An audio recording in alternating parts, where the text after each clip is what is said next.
What's going on? I hope everybody's having a good Sunday. It's Diggy546. We got the hub on here too. Um, I just wanted to just jump on a stream to talk about the Rashod Bateman situation. Justin Huebner, we just got on. We just got on. We're a minute late, but I just wanted to talk about the Rashod Bateman Pro Day stuff and how he's shooting up draft boards now. And then just talk about a couple of Giants topics. I just jotted some stuff down. It should be cool. Get a couple of some input from the chat. But how you doing today? I'm doing good, man. I saw what you were talking about a little bit earlier today on Twitter. I was wondering why so many people in the Giants community were tweeting about Bateman. Then I saw the speed that he ran, and we'll get into that and whatnot. But I'm doing good. Shout out to everybody in the chat. Yeah, we could get right to it. Yeah. So yeah, Bateman ran a 4.39. I kind of expected him to run somewhere. If I had to guess, I would think that he would run like a 4.43. So it didn't really surprise me much, but a lot of people they saw speed as a question mark for Bateman. Which I know. I First, don't I'll know how ask they you. saw that. I don't know how they saw that as a question Exactly. mark. I don't know what tape they were looking at, but first I'll ask you: does this change how you view Bateman? Not really. Seeing a I, 4.39. I mean, I still, first of all, the one thing that this tells me is that people put a lot of emphasis on speed in the NFL, which we know generally now the past couple of years. I think obviously the direct correlation for that would be the Chiefs, but Yeah. I feel like people took too much emphasis on speed now at this point, and this is kind of taken just kind of separate from the Bateman conversation a little bit, where it's like, yo, guys, like if the only reason that Bateman is shooting up your draft board is because you saw how fast he's running a 4.4, then you probably need to reevaluate how you're evaluating these players. One and two, people also need to realize that while speed isn't the most important thing, if you're going to judge speed, a 4.4 isn't really that accurate. Sometimes game speed is way faster than what they're Exactly. running on a 40. Like we've seen that with many players before. Like, for example, Odell, who a lot of people actually compare Bateman to. They say, oh, he's the next Odell. Well, Odell's 4.4, in my opinion, is slower than what he actually tops out at during a game. You know what I'm saying? Exactly. Things like that. So, I mean, yeah, that's kind of like my initial thoughts on it. But for Bateman, I mean, me and you, we've been doing these mock drafts on Fridays for essentially a whole straight month now, Exactly. right? Both on yours and on my channel. We did one last Sunday on yours, I think. Yep. You were kind of one of the first guys to say you'd be fine with taking Bateman at 11. I came around maybe like 2 weeks ago, a week ago, and it remains the same. I still have him as the fourth receiver, but it doesn't really change anything for me just because I feel like we already knew what he was up until this point. Yeah, I mean, I think it changes things for people. I mean, not to talk down on people or anything, but it kind of changes things for people who haven't really watched this film. Mhm. If you're more into reading the scouting reports, I don't know what those scouts were watching when they were looking at the Yeah, tape. because if you're reading a sound report and you Because didn't get speed from it, like I don't know. yeah, because when you look at his tape, and even when you look at his highlights, if you just look at highlights, you see speed. I never really questioned that. But I guess he's 6'3". I think he's 6'2", 6'3". He's Mm-hmm. gonna he ran a 4.39, and he's a great route runner. And I think the thing that's kind of having him be not in this top rank of receivers is just the competition. That's the only difference between him and, I mean, if he was doing what he was doing in the SEC, he will be right up there next to Jamar Chase. That's Mm-hmm. the only difference between him is the competition. Do you still have him as that fourth receiver, or do you think that the talent Um, level is there enough to put him within the top three? Now, I've for me, it's been kind of mismatched. Like I've always had Chase at one. The beginning of this whole offseason, I had Chase one, Waddle two, Smith three, Bateman four. And I mean, as we saw that championship game, I see Devontae Smith doing all this stuff, and I'm like, okay, maybe he might be better than Waddle, but I've kind of come back to earth on that. I have the same rankings, but I would not say that like somebody was it was a horrible decision if you have Waddle on the board or if you have Devontae Smith on the board and you take Rashod Bateman, because Bateman has the size advantage over both of them, and he's you see it on tape now or on the field now. He's running a 4.3. I never really questioned his speed, but it's kind of like checking off what you already thought was real. So that level of competition kind of becomes less of a factor. Yeah, and I somewhat agree with you. I would still put him right there at 4. Like my Yeah, wide receiver rankings ever right now are the exact same. Chase at 1, Waddle at 2, who I think we should get into, by the way, because people been comparing Bateman to Waddle, and low key the Waddle disrespect is kind of real. It's kind of getting out of hand. I don't understand why. yeah, And then Smith at 3. To be honest with you, if there is somebody I would take out the top 3 to put Bateman in, it would be Devontae Smith. But even then, I still think there's a little bit of separation, and you're completely right. It's the competition level for me. It's just purely because of the fact that we know these 3 guys performed at a higher level competition than Bateman. Theoretically speaking, Bateman should be able to produce if he was in the SEC like that, performing against that competition. But it's just for me the fact that, well, we will never really know. And I think there's always, I still think they're, in terms of just technique wise, they're still a level above him, especially the Alabama guys. They're always great, fundamentally great. Like there's no matching that, in my opinion. So he's still number 4 for me. And like I said, I'll be fine with him at 11. My best thing is still if we could trade back and get him, but I'm not going to be out here ranting if we take Rashod Bateman at 11, because it's going to be a good pick. Yeah.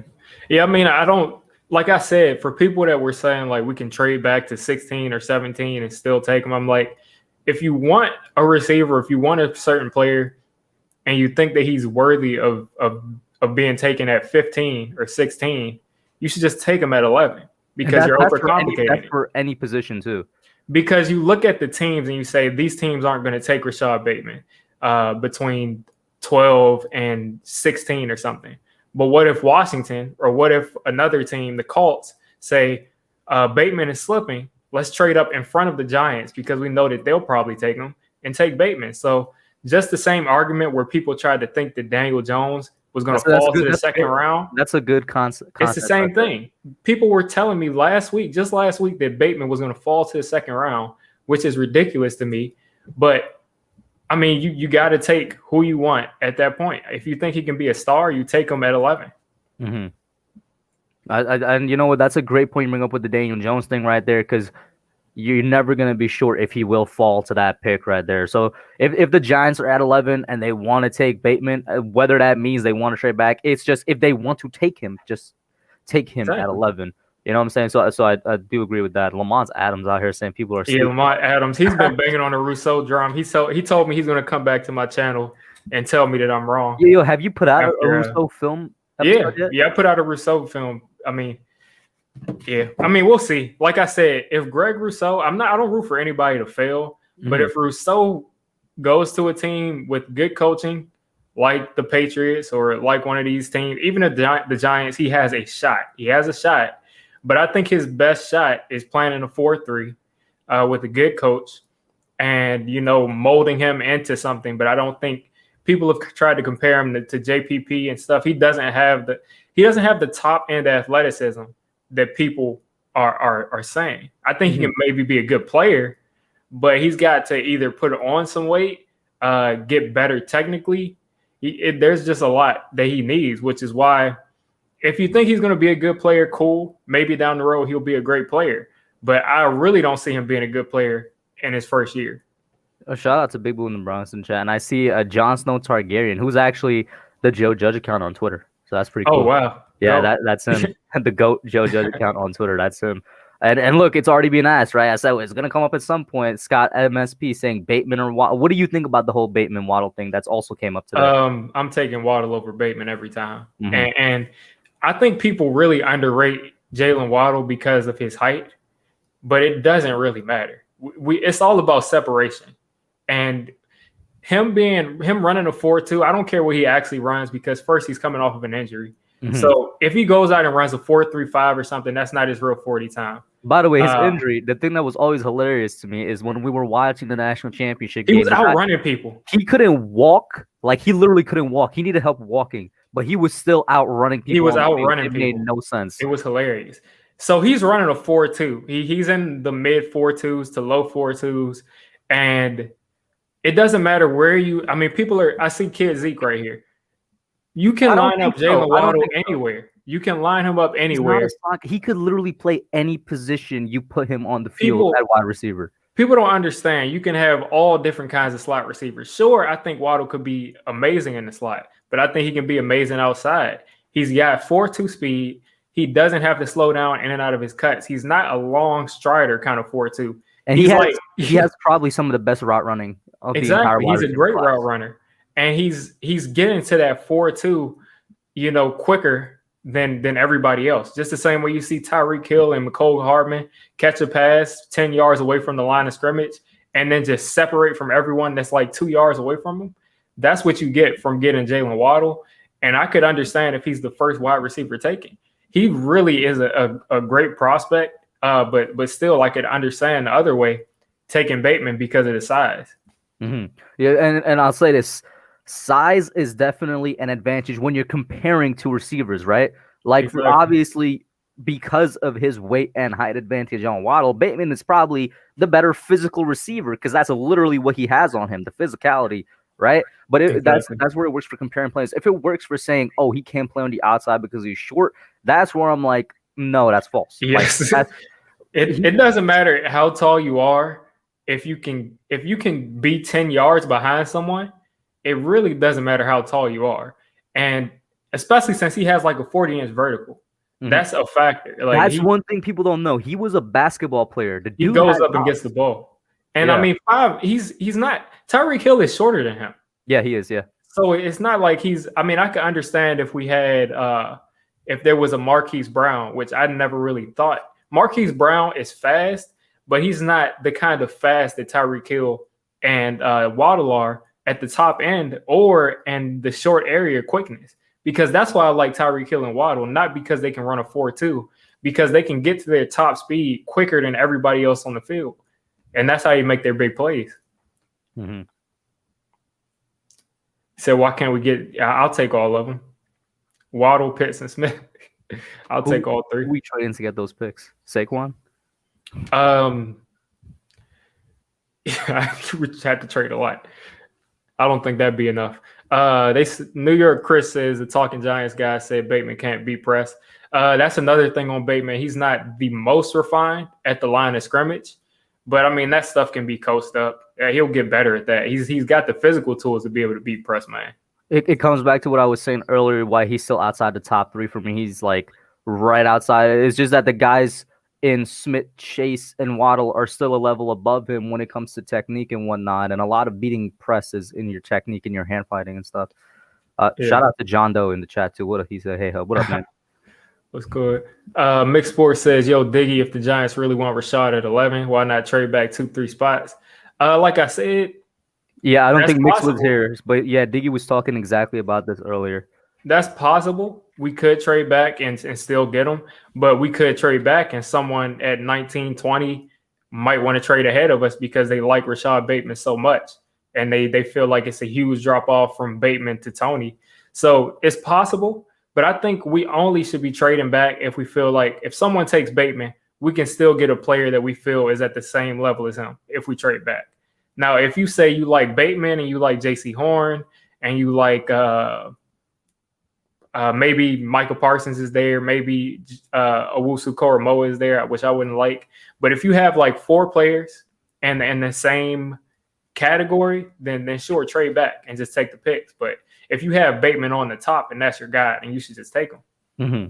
Yeah, it goes back. He also brought up earlier the Daniel Jones point of people saying we could have traded back, got him, or we could have got him with the 17th pick. It's just there's no guarantee of that. There's probably going to be a team in between us that would take him. There's still no guarantee. Yeah. What's good, Big Pat? Big Pat in the house. What up, man? But yeah, I mean, there's a lot of things we can do in the draft. I mean, we just should feel comfortable. Like if you're trading back 3 spots, you should like 3 players in that spot. And not a Knicks fan though. Not a Knicks fan. I'm a Lakers fan. I am a Knicks fan, Scott, and we have 500. You guys are celebrating this at 500. I tweeted it as a joke like last week or 2 weeks ago. I'm like, the Knicks are going to enter the playoffs as the 7th seed and knock out the 2nd seed Brooklyn Nets in the first round. I hope you do. I tweeted it as a joke, and now at 500, we're the 5th seed, and I didn't realize how bad the East was right now, that we're the 5th seed at 500. Exactly. I was like, oh my God, what is happening right now? But this was a pretty good question here by I'm scrolling up here by Big Blue in the Bronx. He said, what 2nd round receiver would you want if the Giants take a cornerback in round 1? I'm someone who's a fan of Amon-Ra St. Brown. A lot of people don't like him. I'm someone who's a fan. Nico Collins is probably my number one second round kind of guy who I think will definitely be there when we pick. Those two, they're really what I'm looking at it as at wide receiver. Other than that, I think there's more value at other positions. Yeah, and Big Pat said Nico Collins too. Yeah. That's who I'm looking at. So I'm looking at St. Brown as well because I agree. I feel like he's like a nice all-around receiver. Now a second round guy that might beat her just because I haven't seen him really going anywhere in mocks. Now, to be fair, there's been some stupid mocks like the PFF one that came out last week and whatnot. Yeah. To be completely fair, there has been stupid ones. But even in like the good ones, I've seen this guy dropping into the second round. If he's there at 42, I wouldn't mind taking him in Rondell Moore. Yeah, I think Rondell Moore is kind of getting underrated. But shout out to Zach Harfst. Correct me if I'm wrong on your name. For the 199 super chat, Pat Fryermuth. Well, since you donated to talk about Pat Fryermuth, we'll talk about him for a second. Pat Fryermuth, to me, I always say he's the best tight end in the draft, and Kyle Pitts is probably the best, kind of weapon in the draft. So Pat Fryermuth, he blocks like an offensive lineman, and he can really be an elite pass receiving tight end. Mm-hmm. The problem is, I know we're not going to be able to sit at 42 to take him, and I know we shouldn't take him at 11. So it's going to involve some trading back or trading forward to be able to take him. Exactly. Shout out to Zach for it. And I see Lamont saying the Penn State tight end Pat got the fifth for the Giants. That's what's so hard about it. Because I agree with Diggy. The best overall tight end in this draft is not Kyle Pitts. It is Pat Fryermuth. And it's not close because Fryermuth, and we've said it all the time, he's an offensive tackle that plays tight end. The dude's blocking is literally on the same level as an offensive lineman. If you put him out there and you have him blocking, whether you have him on the right side, the left side, whatever the case, that side's not getting broken down, in my opinion. Exactly. That side is going to be protected for whatever play you're running, right? And then he's still a really, really, really, really good receiver in the tight end spot as well. Like he's not a wide receiver type like Kyle Pitts, but he's still the best as a tight end receiver. Like I don't know how to explain it. He's literally the best overall package. Exactly. It's like he's blocking like that, and you're like, okay, this is a blocking tight end, and he has value just at that point for being that dominant of a blocker. Mm-hmm. But then you see him catch the ball and juke people out and truck. Like people compare him to Gronk, but he's more agile than Gronk. Like he can. I'll say this though, with all the baby Gronk comparisons we've had in the past 3-4 years, he's the first one that I could see. Yeah, that's legitimately a baby Gronk. Yeah, I mean, listen, I don't want to get out of hand, but he could legit be someone like he could be George Kittle as far as like the open field or the Travis Kelce open field, because he's not easy to tackle open field. And it's not just because of the power. It's because he can do the power and he can also, make people miss. He's literally what tight ends want to be. What future tight ends want to be. They still want to do their blocking good, and he's still an absolute monster in the receiving game.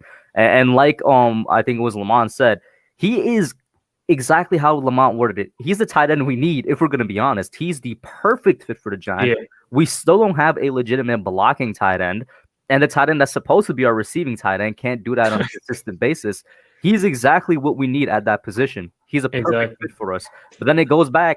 He's not worth the 11th overall pick, in my opinion. And he's not going to be there at 42. He's going to go right in between. If he is at 42, I'm going to be super happy. Yeah, if he's at 42, we're all going to be celebrating. I mean, I think his sweet spot is like anywhere from like 25.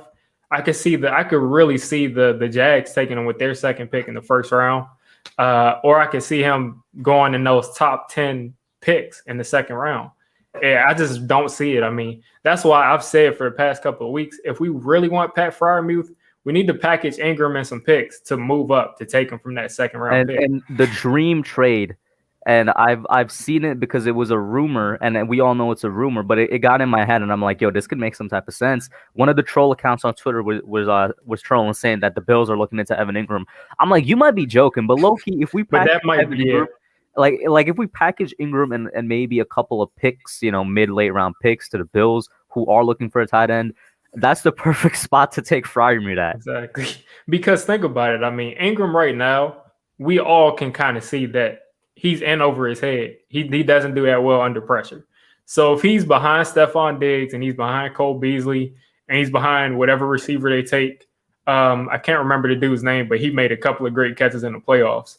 And if he's behind all of these guys, and you have a superstar quarterback who's a proven superstar, then I mean, he's like the third or fourth option. And he's going to be fine as that. Exactly, and he's going to get single covered, and he's going to be able to get up the seams because he's going to have an offensive coordinator that knows how to use his brain. Mm-hmm. We need the Bills' offensive coordinator. We've been trying to get the Bills' offensive coordinator for like 2 years straight now. But you bring up that good point about he's going to be the third or fourth receiver. Going into this season, that's what we need Ingram to be. Ingram, the 2020 season, was our number one receiver if you just look at the amount of times he was targeted. For some reason, that's just the way that our offensive coordinator used him. For him to be successful in 2021, he needs to be the third receiving option or maybe even fourth receiving option. Not only does that take pressure off of him mentally, because I really do think it's a mental thing at this point, but, just simple math, less targets, less balls thrown his way, it means less chances of him to drop it. You know what I mean? Yeah. And Edward Chan, I think for one, I'm in the minority, but I think for one that Kyle Pitts is a top 5 prospect in the draft, period. But just as a pure tight end, if you want him to just be a tight end, I think that Freiermuth is the best tight end. Mm-hmm. Let's see. And then he said, Diggy, can you answer me if the Giants take Bateman and Pat Freiermuth falls to us? Yes, you take him. You take Pat 100%. Freiermuth. Whoever even if you took Kyle Pitts. He said Bateman and Freiermuth, bro. Even if you take Kyle Pitts first round, I think Freiermuth is still on the table. One, because you can run the dual tight end sets, and you have your blocker and you have your receiver. And I really think Pitts can do a lot of receiver work. But if you take a receiver, it's a no-brainer to take him. Mm-hmm. I agree. Like Pat Freiermuth and Bateman combination right there. That's a dream because it's probably not going to happen, but that's like a dream scenario. Yeah. And shout out to Zeke Anderson. Appreciate the $10 super chat. This is about Jones. No B, C tier weapons, either A-level free agents or A-level draft picks. Waddle, Smith, Chase, Pitts at number 11. No effing Bateman or guys like that. It's Jones. But Bateman can be the primary weapon. I do think that Bateman can't be. Now, those guys are elite prospects, but Bateman is your regular top 15, top 20 prospect that I think is a receiver every year. Like Justin Jefferson wasn't an elite, and I'm an LSU fan. I didn't think that Justin Jefferson should go top 10. I thought he should have went higher than where he went, but I didn't think he should go top 10. And he still came in and contributed. Every first round wide receiver. The reason you thought he should have went higher than he went was because he was supposed to go to the Eagles. Yeah, he was supposed to go to the Eagles. And the thing that people tried to box in Justin Jefferson as a slot receiver for some reason. I didn't get that either. Yeah, I didn't get that either. And by the way, what did he say? There was something else he said. He said no B, C weapons, either A-level in free agency, A-level in draft. So do you mean A-level in one of them or A-level in both of them? Because I don't think it's going to be possible to have. I think he means in one of them. Okay, then I agree. Like it's going to have to be an elite type weapon or close to that, more so in the draft, just because pricing wise is going to knock us out for free agency. Yeah, I think we both agree with that. We need one guy who we say is like he's going to need to demand attention day one. Exactly. AJ Marshall says, who do you think the best wide receiver prospect is? Chase or we both say Smith. Chase. I was about to say Smith. Hold up. Yeah. It's not a debate. It's Chase for me. It's been Chase for about a year. It's been Chase, and you know what we got to start pushing now? I saw Diggy tweet about it when with the 4.39 speed. Yes, Rashod Bateman is worth a top 5 pick. Jamar Chase is not. We got to start pushing that narrative, guys. Yeah, Jamar Chase is not going to run a 4.3. He's going to run like a 5.3. Way too slow. He's going to what I'm saying? All the muscle mass he has on him, people say that makes him physical. Nah, that just slows him down, to be honest with you. All I can say is LaRon Landry. That's all I'll say. All I got to say is that Jamar Chase, I mean, he opted out, guys, so that shows that he's not committed to football, you know what I'm saying? So, he really shouldn't be going in the top 5. That's the funny thing. I get a lot of comments telling me that the Giants aren't going to take because Joe Judge has his discipline thing. They're telling me that the Giants won't take any player that opted out. I disagree with that. They said that they quit on they opted out. Never mind. We're not going to get into that. But why not? We're just not going to get into it. They opted out so that they could live. We're not going to get into it. Fine. But they said Waddle has better stats. Yeah, Waddle I think would have been a number 1 receiver. I think he would have been that number one receiver this year. Well, I mean, Waddle has better smash Shout out to KB in the chat. Oh, shout out to Kid Blue. Yeah, he's in here. He just dropped the video about Kyle Pitts, by the way, guys. Go check it out. Yeah, I'm gonna check that out. But on the Waddle has better stats than Smitty. That's if you if you projected over if he played the full season, right? Because he had 500 yards in 3 games. Yeah, he was going crazy. That over the season, that's like 2,000 yards, which would also have broken whatever record that Devontae Smith broke. Yeah, Waddle was gonna. I mean, I just think Waddle it's going to be shown down the road that he's an elite wide receiver. Now, if he's going to be better than the other two, that's kind of hard to say because if you have 3 wide receivers that are all this good, you just don't know who's going to end up being the best in the NFL. But I think Waddle is going to at least prove that he was an elite prospect. Mm-hmm. And I mean, I don't know how many times I'm going to say it, but because it's just going to keep coming up until draft day. Like, that's just the fact of it. But Waddle, he's a number 1 receiver. All right. He could play outside. He got the speed. He got the route running. He got the hops. He got everything you could ask for. That's why he's like my number 2 receiver on the board because he's near perfect. Like Jamar Chase is also near perfect as a wide receiver prospect. Yep. And I see we got 62 people in here. I appreciate that. Let's get the likes up. I don't see how many likes we have so far. But just in the middle of the stream, I just wanted to mention I just got my channel memberships live 2 days ago. We got loyalty badges, emojis, custom emojis, status updates, the regular stuff. All of my mock drafts and film sessions are going to be up first for members. Members only polls to talk about what videos we're doing, what direction we're going in. And then members only chat rooms. That'll be probably a Discord that I'm working on now. But if you're interested in any of that, go ahead and hit that. If you'd rather wait for some of the content, that's fine. I appreciate everybody for supporting me. But I wanted to transition over to the offensive line because people are kind of circling back to that because PFF rated our offensive line as the worst pass blocking offensive line, which I still don't believe in. But it shows that we probably do need a little bit of help there. So what are you thinking as far as the draft, as far as free agency, as far as what we have here? Do you feel good about the direction of the offensive line? Actually, you could get the super chat because it kind of finished. Yeah, shout out to KB for the $5 super chat. I can't believe we're seeing more and more smaller receivers have success in this league, and people still disrespect them as prospects. I don't get it, man. I don't get it. I mean, Waddle is literally a carbon copy of Tyreek Hill, and he's about 2 inches taller. And I think he has the potential to be better. And he's much more polished. Tyreek Hill was a return man. He's a lot more polished. I don't get it. Like coming out of the draft, like you said, Tyreek was just kind of that special team guy. Well, Waddle coming out of the draft was a number 1 at the college. And the special teams guy. And it's like that's the thing with Tyreek Hill. You're like he's a special teams guy. He's explosive. He's all of this. Like Tyreek, and he could be a good receiver.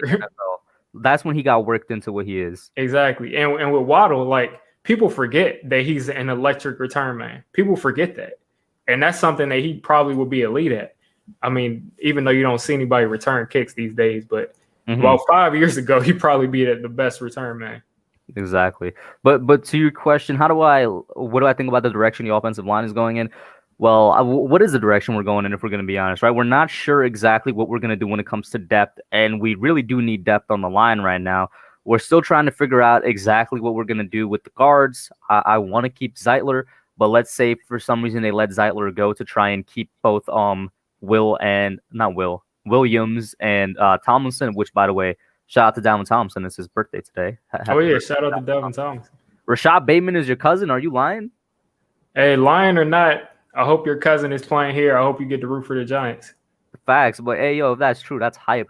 But, yeah, we still got to figure out what we're doing with the depth. I want to focus on depth this offseason because I feel like we have somebody on the right side that has the potential to be the starter in pair. We still need to figure out if he can be the starter. So that means he can fail. That means he could succeed. But we need to figure that out this season. So I feel like starting-wise, the line, we need another year to see what positions we truly need to fill in. But depth-wise is where we need to focus this offseason. We need to get some players that could just be good backups, both on the inside and on the outside, which is where the Nate Solder thing comes in. We got to let go of Nate Solder because he's not going to take a big pay cut to be a depth guy. So we got to figure out what we're going to do with Solder. Shout out to Lamont Adams. I can tell Lamont Adams likes tall people because everybody he's listing out is like 6'6", 6'7". That's great. But Deontay Brown, I love him as a prospect. He's not the best pass blocker, but if you can run behind Deontay Brown, that's ridiculous. I mean, the dude is 6'6", 340, and he really looks like it. He looks like Alex, no, not Alex, but Anthony over at Fireside Giants says that he looks like a big meatball, and that's exactly what he looks like. I like Deontay Brown, but I think as far as the offensive line goes, the only starter we should be looking for, if we're looking for a starter, is a right tackle. Will Hernandez is signed. Shane Lemieux is signed. We don't know if we want Shane Lemieux to be the starter, but ideally he should be the starter. Mm-hmm. You have Kevin Zeitler there. If you cut him, then maybe you're looking for a starting right tackle too. But I feel like you have Will Hernandez there, at least for this year. You have Andrew Thomas, and a lot of the pressures and why PFF rated us so low is because of Andrew Thomas. We're not going to replace Andrew Thomas. So, I mean, everything else is up in the air. I don't think we need to replace Nick Gates. So the only thing I really am not 100% sure that we should go forward with is Matt Parrott. And I hope he proves me wrong. And I know KB is probably typing because he's probably mad. But that's the only position I feel that we might need help with, because everything else, I think we need to give everybody another year. Will Hernandez was sick part of that last year. Andrew Thomas was a rookie. Nick Gates was a rookie at center. And Matt Parrott was a rookie. So you really have to give everybody another year, in my opinion. What's going to happen with Zeitler? Zeitler. I'm thinking they're bringing back Zeitler. I think they'll probably extend him for the next 2 years. I think they'll probably extend Zeitler over. It's okay, bro. He said he'll give him another year. But, yeah, I mean, that's the only position I can see us really looking for a starter. Because I agree with you. Starter-wise, we're good. We should just this is the season where I feel like at the end of the season, then we'll know if any starting guys need to be replaced or if we're good there. So what do you say when it comes to the depth then? Because we're not that deep, to be honest. Yeah, I mean, I like Lemieux as a backup. I think that Lemieux was drafted to maybe eventually be a starter, but at least be a good backup for us. Mm-hmm. So I like him as a backup. I think we need tackle depth more than guard depth. Maybe we don't necessarily have a backup center, but I don't think that that's a premium thing. I think you can get that in the, fifth round or, in free agency at a low cost.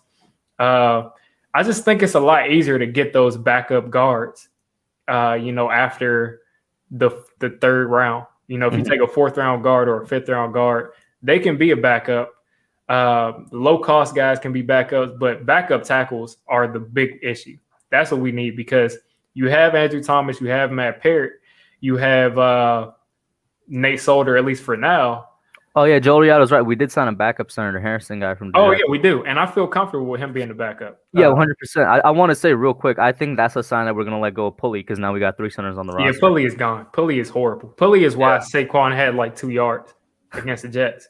But as long as we get someone that we feel at least can be solid as the third swing tackle, whether that be Nate Solder or bringing back Cam Fleming, I think we're solid. And then we probably need one more young guy that can develop at that tackle spot. But we can't one more young guy in addition to Parrott is what you're saying? Yeah, one more young guy. And I'm like, you can't really build a team like that. People are wanting to rehaul the entire offensive line. We have a second-year tackle there that showed improvement, and another second-year tackle that showed improvement. So we got to give them time to develop before we just keep bringing in guys, because no one's going to be elite their first year.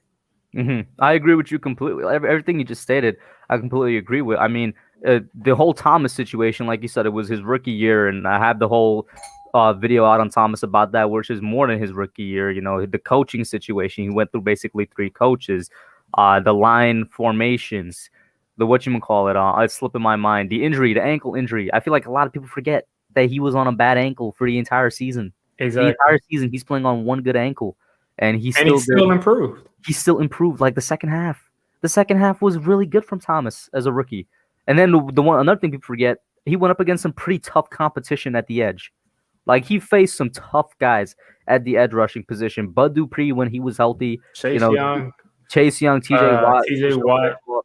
Miles Garrett, bro, Montez Every Sweat. week. The first 7 weeks of his career, he played against Pro Bowl level edge rushers. Exactly. Every week. Shout out to Mike, by the way. Shout out to Mike for the $2 super chat. I'm doing pretty good. Slow week for me. Relaxing week for me. Just finished school. Pretty good as well. Mike, by the way, it's been a slow week for me as well, but I've used the slow time. I'm almost finished with mock draft 2.0. Hopefully it's done tonight and it will be out tonight for members, which means Tuesday or Wednesday will be up for you guys. But yeah, Tom, come on, man. You got to give him more time. Hernandez, I really want to say COVID took a hit on this guy because when you get, speaking from experience, when you get it, you're just super tired, bro. For those 2 weeks, if the only thing you experience is one thing, it's gonna be just you being tired more than anything. And I feel like that we need to take that into account. That he was still facing this. Remember how Myles Garrett came off of COVID when he got it? He looked trash. Yeah, he looked. Yeah, I want to say. And I feel like part of me feels like maybe I'm making an excuse for him because he has, even in his second year, hasn't looked good compared to his rookie year. But I feel like we should still take that into account. That should be. Yeah, I mean, listen, I just think when you're 300 plus pounds and you're a professional athlete and you're sick for 2 weeks to the point to where you really can't even, if you're so tired, you probably can't even lift. So he probably lost weight. Or gained weight, and he had to get back into shape.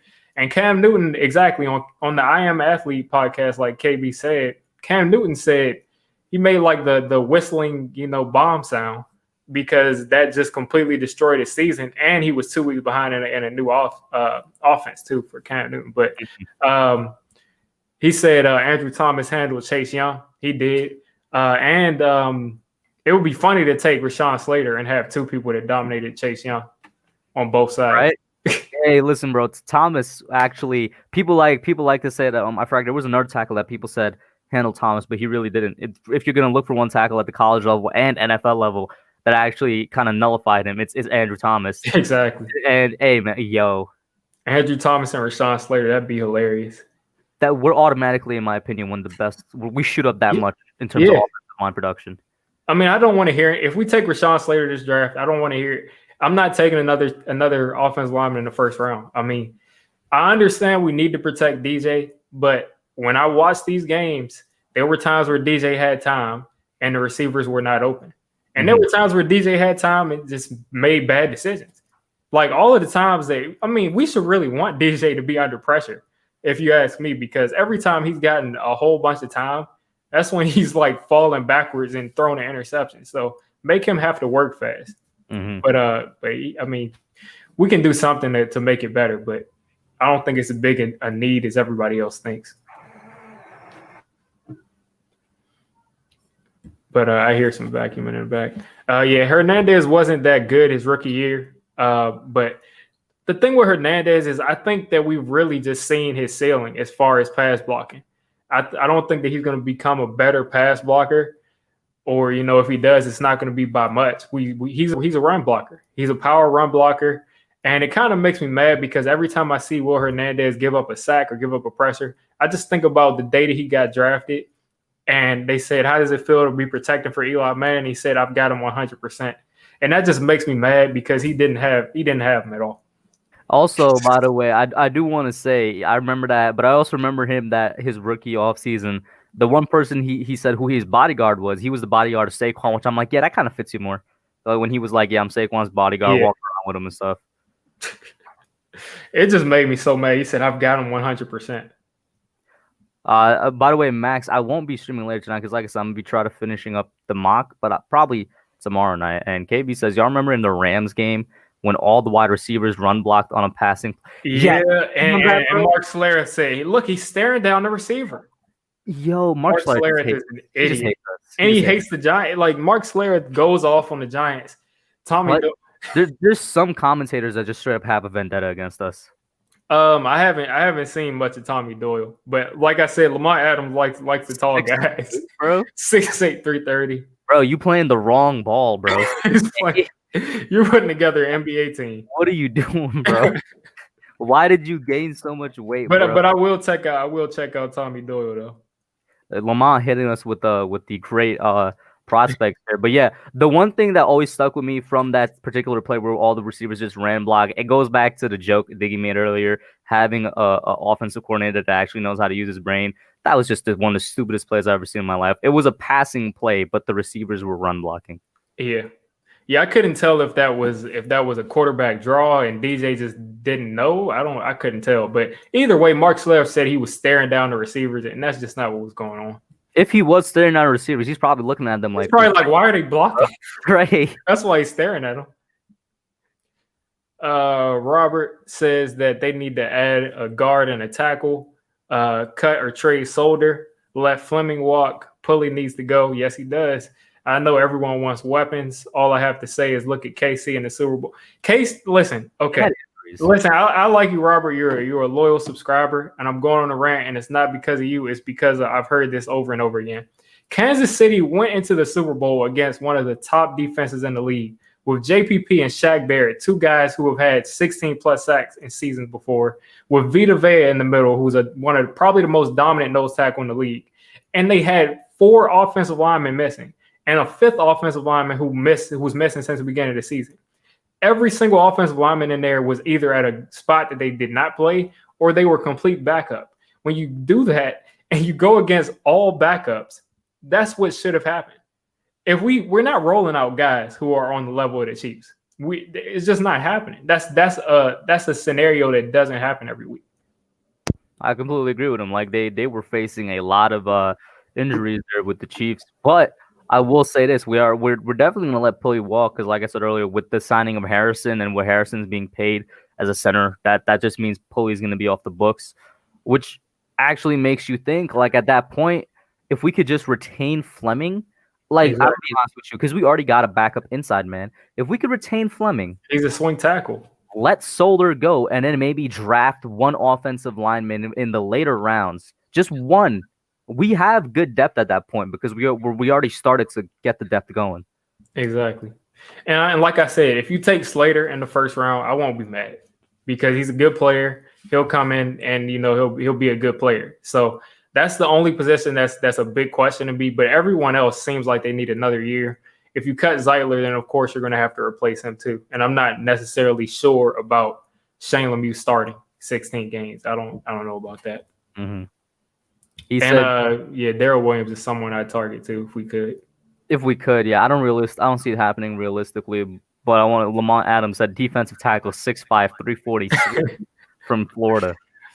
I think Lamont is trying to help out the Knicks too. Big Blue says he doesn't think Pulley is walking. He's more of a cap casualty. Yeah. That's I think that's what we mean. Because his cap is $2 million, and if we cut him, we get all of that money back. So there's no way that we're keeping him to be the backup. That's what I meant. It's just that he's not going to be on the roster basically going in. Yeah, and then nobody's moving Andrew Thomas to right tackle unless we trade for Orlando Brown, which would be ridiculous. Nobody's moving him over. And that was one thing that was floating around for literally like maybe 1 or 2 days, and then people got off of it quickly. The trade for Orlando Brown crowd. But Mike Nixon says, what will Jamar Chase run? I think Jamar Chase will run a 4.44, 4.45, something like that. The Wendy's 4-for-4 deal? The 4.44. But he said, when is he running? That's pretty good. Their pro day is March 31st. LSU's pro day is March 31st. That's kind of late, ain't it? Yeah, Alabama's pro day is March 25th.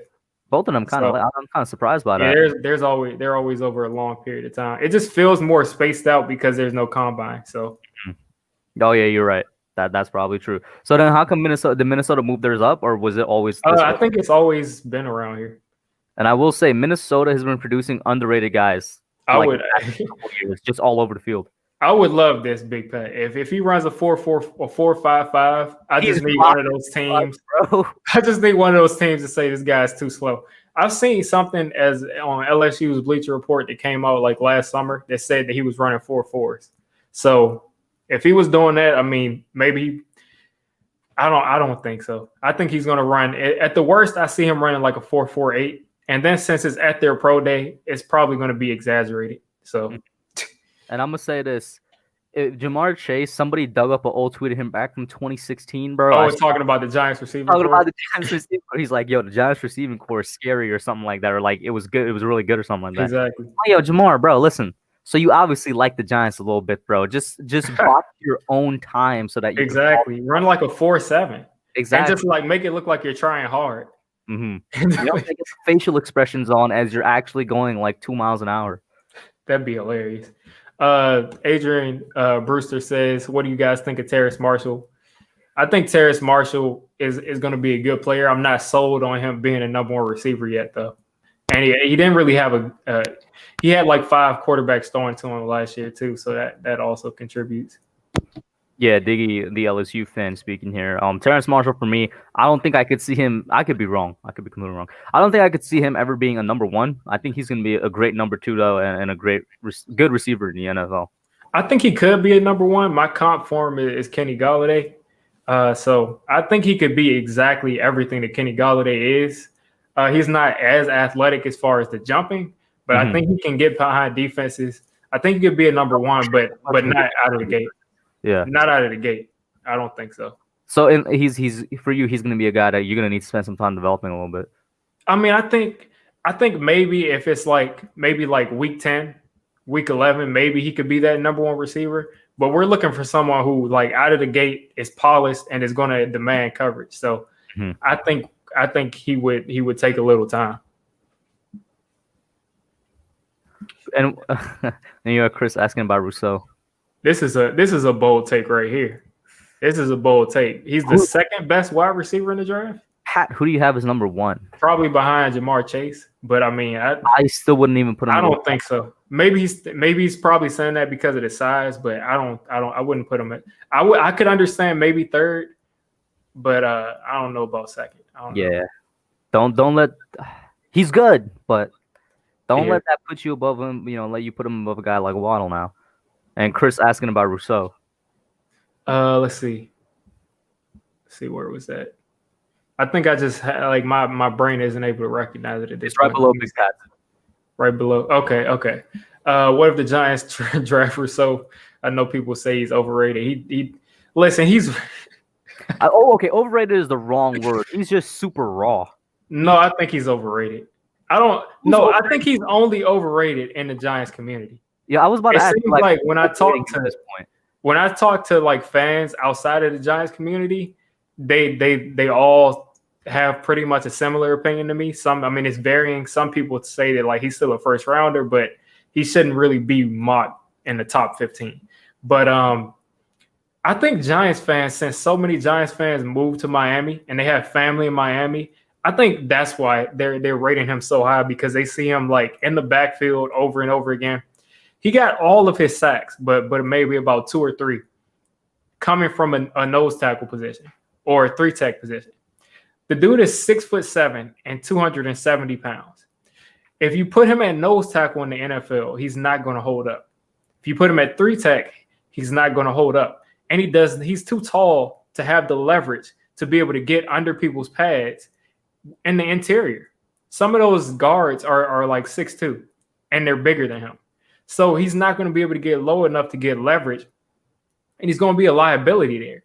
So my thing is, he's going to need to play 4-3 defensive end. And he's just, I just don't see where he fits, especially standing up. And JPP is the exception. JPP is around 6'6", around 280 something, and he's playing 3-4 outside linebacker. The thing is, people don't realize that JPP is one of the freakiest, craziest athletes that we've seen in the past like 30 years. JPP is 6'6" and 280 pounds, and he was doing backflips. He did like 20 backflips in a row. Like I don't know if we remember that, but he was doing like 20 backflips. JPP is the exception. Why do you think people comparing to JPP then? Because they have similar measurables. JPP was around 6'6", maybe 280. That's what I never understood, because Rousseau is not no way near as athletic as him. He's not. I just don't. He doesn't have the same explosion. But one thing I'll say about Rousseau is he has the strength. He has strength, and it makes me think if he can put on some weight, then maybe he could be a good player. But on the line, maybe. And the thing is, Yeah, I mean the thing is, if he's coming from the inside and he's playing 3 tech, he might be able to have success in the NFL at 3 tech on third downs, only on third downs though. And if they were to run, I mean, he's going to get folded. Like someone that's that tall and that thin for being that height is going to get folded for someone that I just don't see where he fits. I don't see it. Mm-hmm. And the thing is, he had the chance to come back this year across from Jalen Phillips to prove, that he was that good of a player and to get better technically, but we didn't see him. He really needed the year, not even to prove. I don't really care about that. He And to needed the develop. year to just develop. Exactly. He needed the year to not But he be as took the raw as year he off. is. So, maybe he's been working with this magic trainer and he comes out and he's a completely different player. And we don't have the combine this year, so I don't get to see how he moves or anything like that. So I'm just saying from what I know and from what I've seen on tape, the Rousseau that I saw in the 2019 season is not a first round pick. It just doesn't work. And I agree. I would still say maybe he's still worth in like a late first round, but for the most part, I completely agree with what you're saying. And Robert Hall says Bateman may run at 4.39, but his game speed is average. I wouldn't say his game speed is average, but I agree with the point that he's trying to make, which is 4.4 speed is not indicative of game speed, which is something we talked about earlier as well.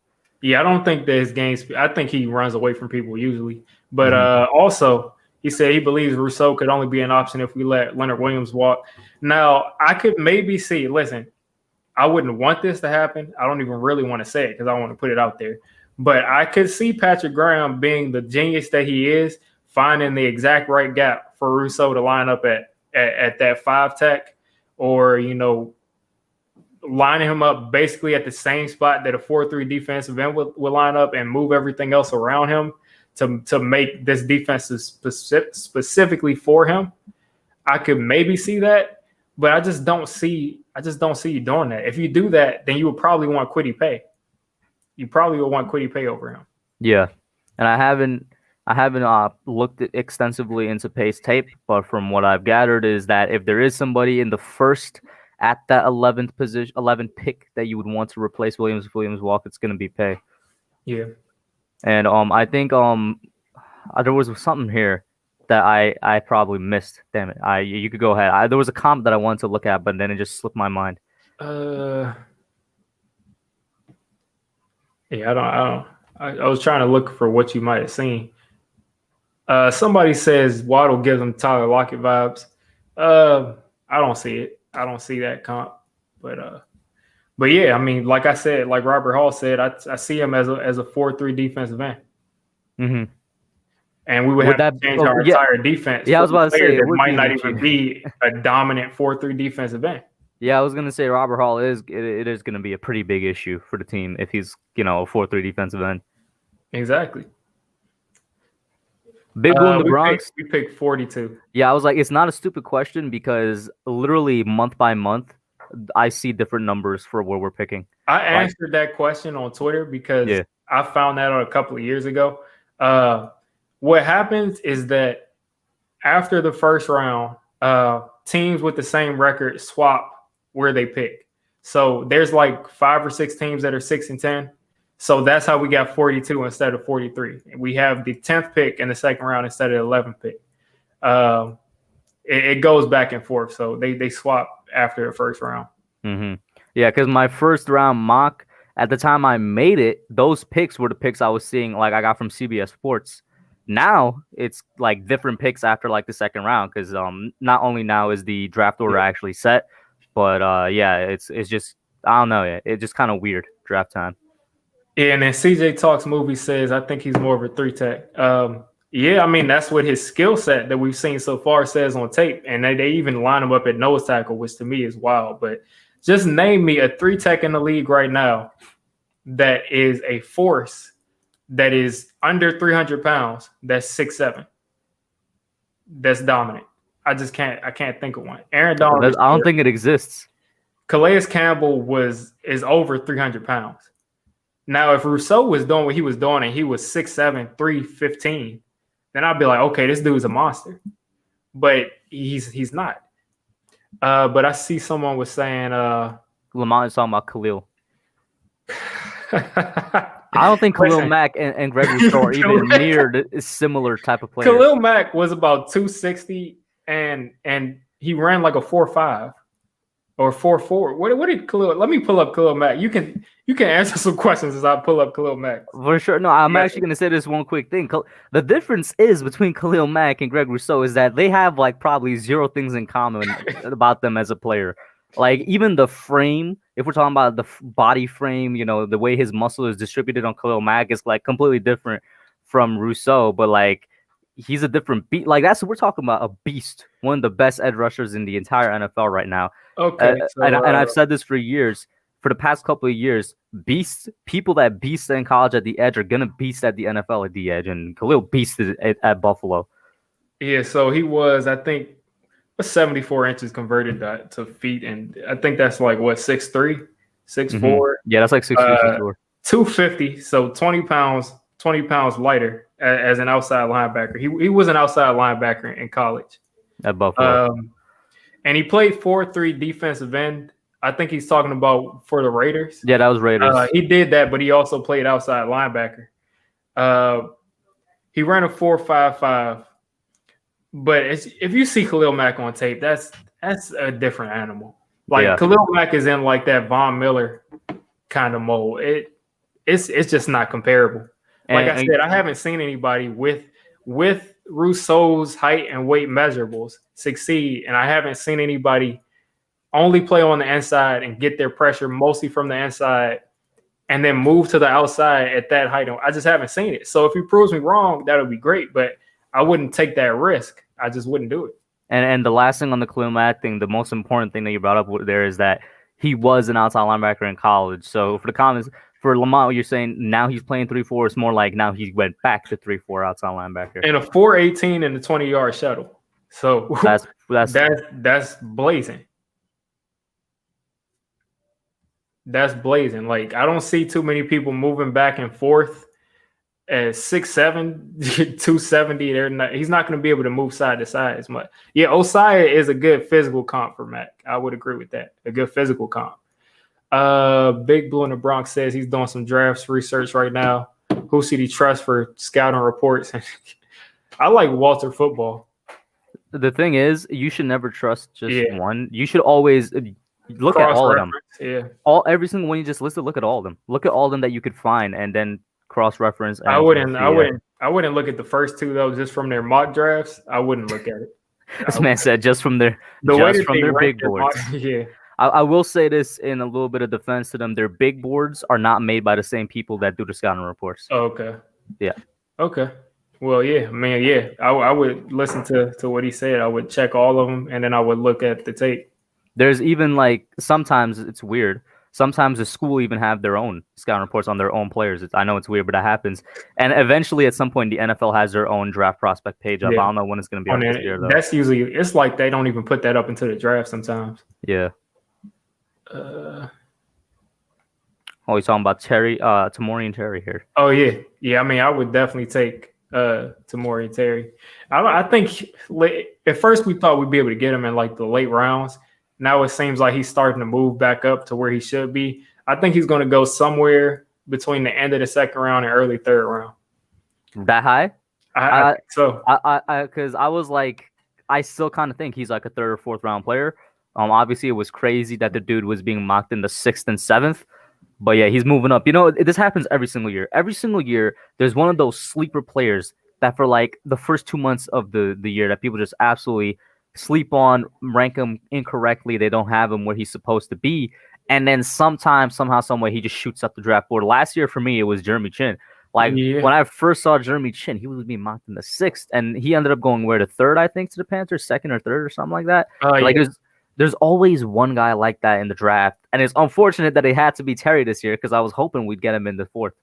Yeah, and I mean, I think last year, Chase Claypool was the most overrated, underrated prospect I'd ever seen because they were like, Chase Claypool isn't going to go in the first round, but he's going to be a beast.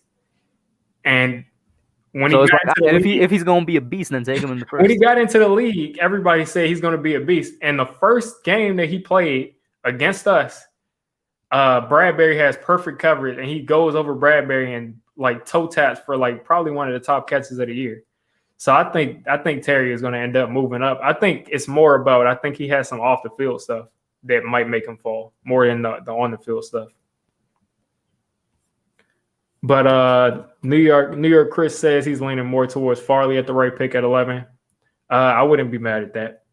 I mean, you can never go wrong with one of the two corners if you pick them at 11. There's absolutely nothing wrong with that. And the one thing I'll point out is you'll have two number one corners on your roster. It won't be a number one and number two. You'll have two number ones.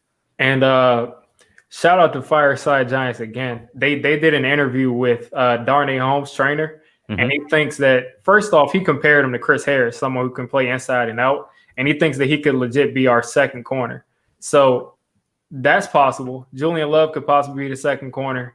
And then also when you look at not necessarily the player, our second corner might not need to be a man coverage corner, because I have a video coming out with Fireside Giants on Pat Surtain coming pretty soon. And last year we did a great job playing zone defense. So why would we change it? Bradbury had a career year playing zone defense. Reading and reacting. Everybody was great in zone defense besides the second corner. So why not attack a second corner like in the second or third round who's a zone corner who can come in and be right across from Bradbury and be a good player? Now, I would still take Surtain and Farley, if I'm given a chance to do it.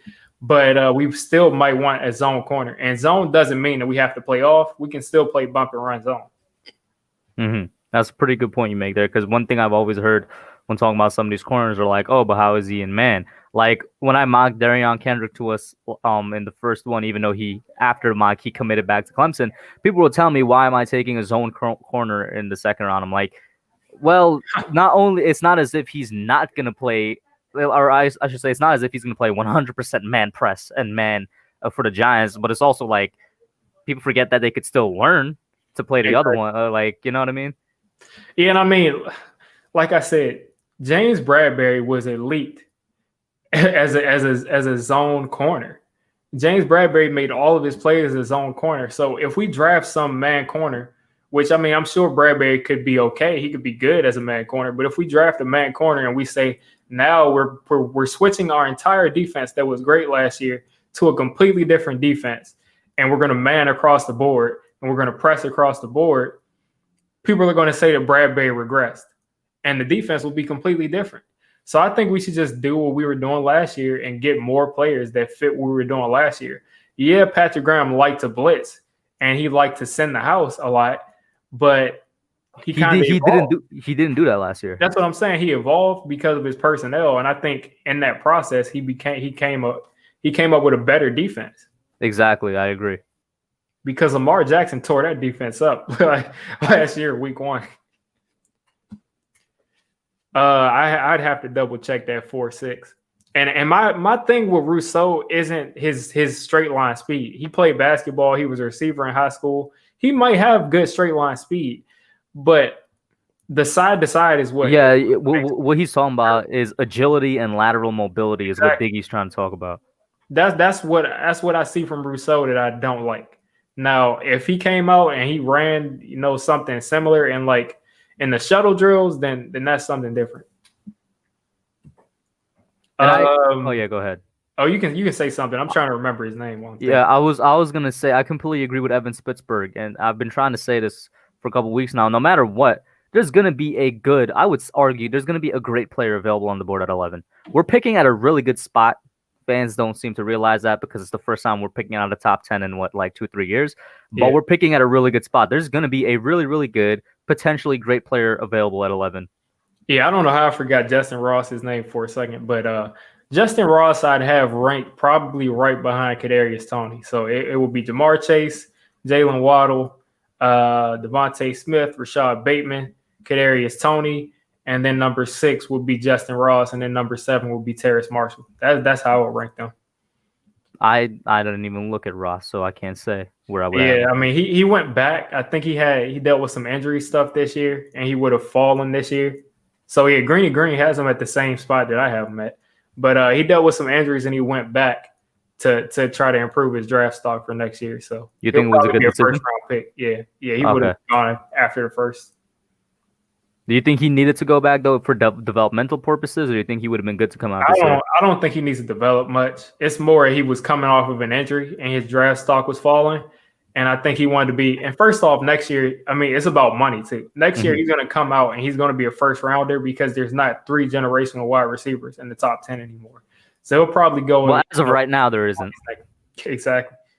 Hey, listen. For other people looking at college receivers, LSU right now, Kayshon Boutte is wearing number 1 like Jamar Chase, and he's going to be better than Jamar Chase. And you guys know how I feel about Jamar Chase. Cap, bro. You guys know how I feel about Jamar Chase. Hold up, stop the cap. Because look, Jamar Chase, in my opinion, is legitimately the best LSU receiver to come out in the past 10 years. Listen, if Jamar Chase, there's nobody going to be better than him for a while. I'm sorry. Chase, think about Jamar Chase if he ran a 4.2 or a 4.3, a low 4.3. Whoever this, who would you say his name was? See, I already forgot his name. He doesn't even have a catchy name. Kayshon Boutte. Listen, Kayshon Boutte. All right. This man is not going to be better than Jamar Chase. Chase, bro, you know, the first thing I was told about Chase before I looked at him and I got convinced about how good he was, the first thing I got told is that just imagine every LSU receiver the past year, roll them into one. That's what Chase is. Exactly. And that's a pretty good comparison, as crazy as it sounds.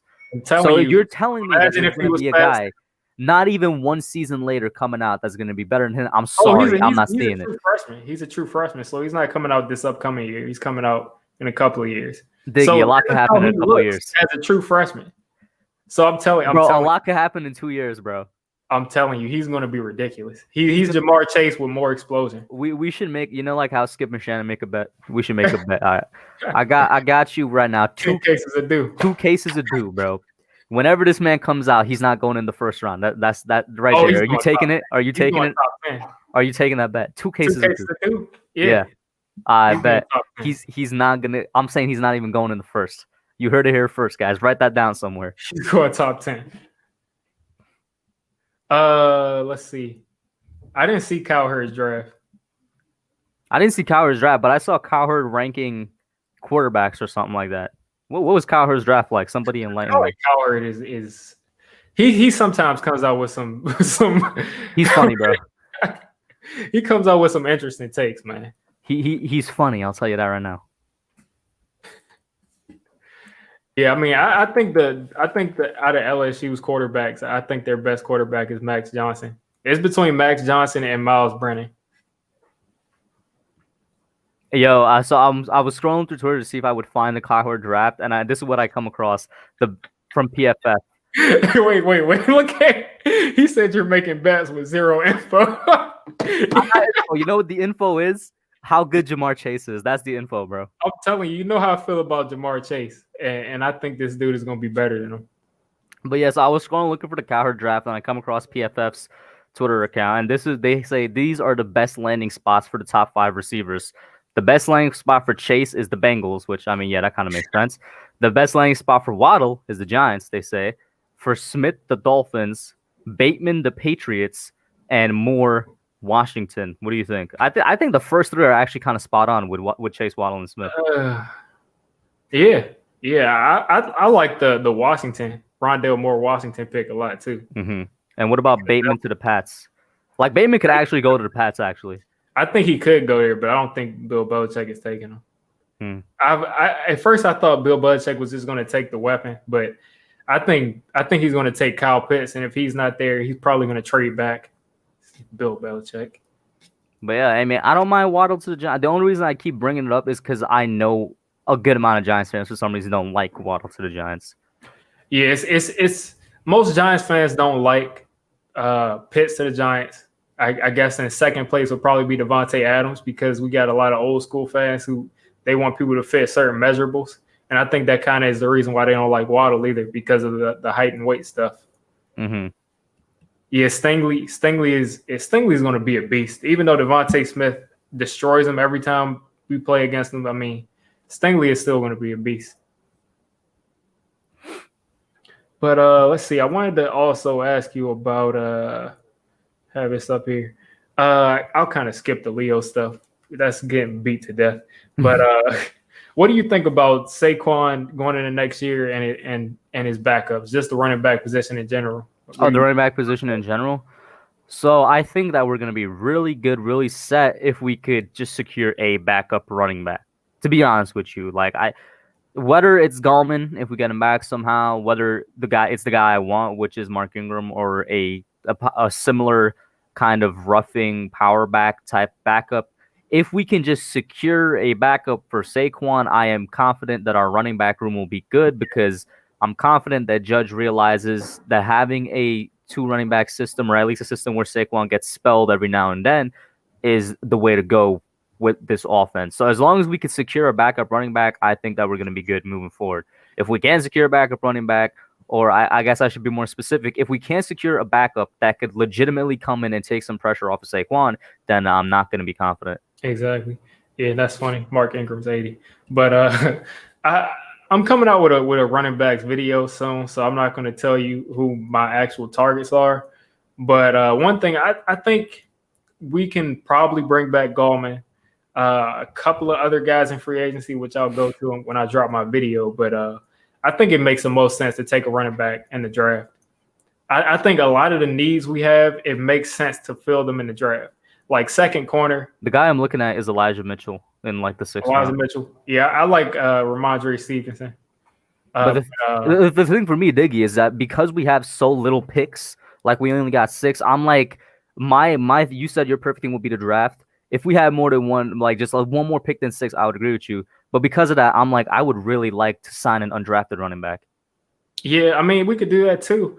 But like I said, I mean, with running back and cornerback, most of our needs that we're looking at right now, it's like we need a second this, we need a backup this. So instead of going out and signing these guys in free agency, I think we can sign guys, we can draft guys. Because if we get a third round cornerback, I can feel solid about that dude being our second corner. Exactly. If we get a 5th round running back, I feel solid about a 5th round running back being a backup. So I think it's kind of a waste of money to me to sign a running back. And I agree with what you're saying, because I've been saying for a while now, especially with the cornerback thing, and when the guy brought up Caleb Farley, I was like, we're gonna have 2 number ones, not a number 1 and number 2, is because I want people to realize that we don't need the best at every position, which some fans seem to think. We need the best player at every position on the team to be a good team, and it's like, nah, that's not how it works. You could get a really good corner in the second or third. You could get a really good linebacker in the second or third, which both positions, as you said, where we're looking for that second guy. For the only reason I'm still going to say for the running back, I don't want to draft one, is because a second running back isn't that up in my priority list right now where I'm like, I'm going to use a draft pick on him, which is why I'm like, listen, if it's there and the opportunity presents itself, go for it, right? I'm not taking a running back into the 4th round. At the the very least, right? If Trey Sermon is there in the 4th round, I'm taking him. I just think you got to take him. Yeah, what about Master Teague? Is he even coming out? I don't even know if he's coming out. I don't remember. I think he is, but I can't remember. Because like if Master Teague, for example, goes undrafted, I'm swiping him. I am. Yeah. Yeah, I can't. But like I said, I wouldn't take a running back before the 4th round. And then even then I wouldn't be looking to take one. My sweet spot is the 6th round. Exactly, which is where we got our last 2 picks. Exactly. I think Puka Williams is good. He's a smaller guy, so he's not necessarily. I'm gonna be honest with you. Puka might be going before 6th. Oh yeah. That's the reason I've been looking at like guys like Mitchell, because I'm like, you were the first person that ever told me about Puka, and I looked into him. I'm like, he's probably going in like the 5th, if I'm be honest with you. Yeah. I don't really see us taking a run back in the 5th. So yeah, that's just how it is. I mean, Puka Williams, the only thing is he's like 170 something pounds, so he wouldn't really bring the power back mode. But I just think he's a good player at that spot. He's still a good compliment to Saquon. Yeah, exactly. I think he still is a little bit different in that way. But Kid Zeke shouted you out. What up, Kid Zeke? But I think you gotta still a little bit amount of time. We can get into a mock draft if you want. Oh, I'm down. Let's get it. Cool. So and Lamont says Carter, the running back from North Carolina.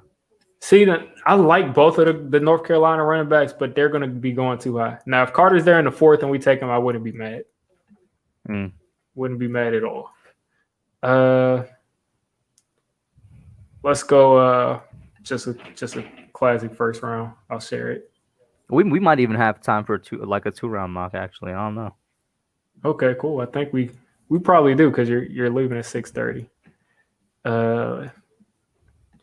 So let's do 2. Select all.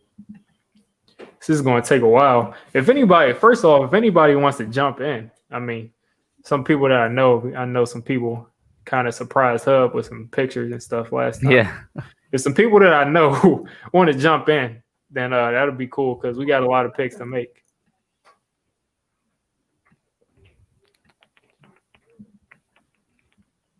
David, if it's between Pitts and Waddle, at least for me, I'm going Waddle. Yeah, I'm going Waddle. Oh, look at that. You got Alex from the Big Blue in the Bronx. He's good to jump in. And Max Webster's good to jump in. Cool. All right. I'll bring in Big Blue in the Bronx, Max Webster, and Joel. It's nothing personal to anybody else, but I just, we've had some crazy stuff happen before. I'm gonna pull this up. Oh, Mike Nixon with the $2 super chat as well. Oh yeah, Mike can jump in. I know he's good. But yeah, I mean you already read it, but I'll drop it in. If you want, you're also gonna have to find me on Twitter. Yeah, DM him on Twitter so that way he could just swing you guys the win. Yeah, my Twitter name is the exact same thing as my YouTube name.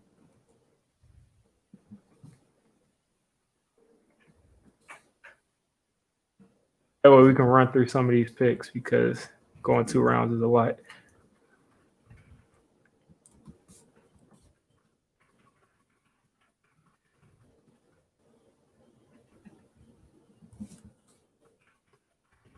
So I'm probably going to start it off, and as I go along, as I get some DMs or something or on Twitter. Okay, so how do you usually send Discord? Do you have Joel in Discord or something that you can send to him? I do. Let me see. But you have to. Oh, actually, I could just grab the link that you already sent me. That's what I was saying. Copy link address. All right, I'm gonna try to DM you on Discord there, Joel. Okay.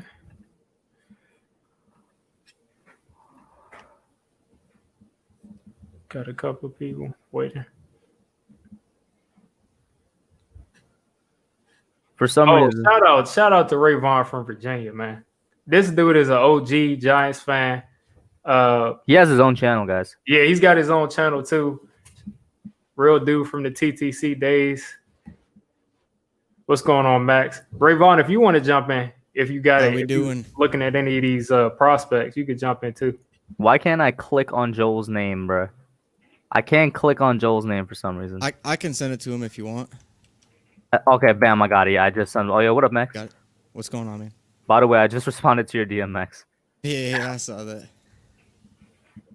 And I guess Mike is waiting for that thing too. What up, Raybon? Yeah, man, Raybon actually used to be.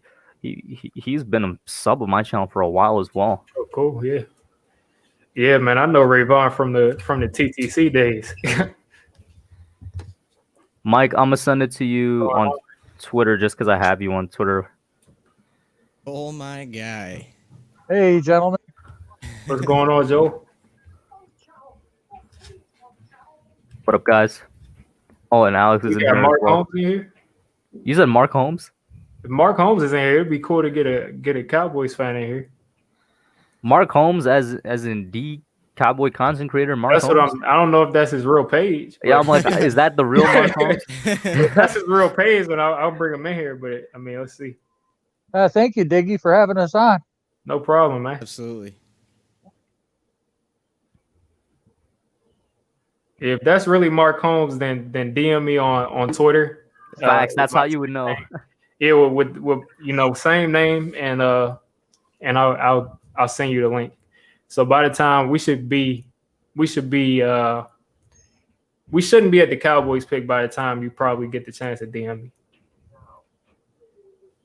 Okay, Noah Rivera saying that's the real Mark Holmes. So yeah, send me a DM on Twitter. But we can get started now. I'll go with the first one. I think Mike Nixon just jumped in. What's going on? What's up? How's it going, Mike? Pretty good. Mike. Mike's all excited. What's His up? Knicks are at 500. I am too. Hey, and we're gonna win tonight too against the Pistons. We should. Are you Better, talking Knicks? yeah, it better not be a trap game. Yeah. Yeah, I saw your starters all play like 35 minutes and up. Mm-hmm. All right, so Well, that's because we were riddled with injuries yesterday, or at least one person, Gibson, was injured. Yeah, they took Gibson out. well, I'm going to get it started. If Mark Holmes is still in here, he wants to DM me. We should be shouldn't be at the Cowboys pick by then. But I'll just make the first pick. It's going to be Trevor Lawrence. It's not a surprise. It'll be Trevor Lawrence. Yeah, for me, I'm gonna go with Zach Wilson here to the Jets. That's who I've had if they were to go a quarterback. I take it I'm next up then. Yep. All right, so I think I'm gonna keep it pretty simple here. The Miami Dolphins have 2 first-rounders this year.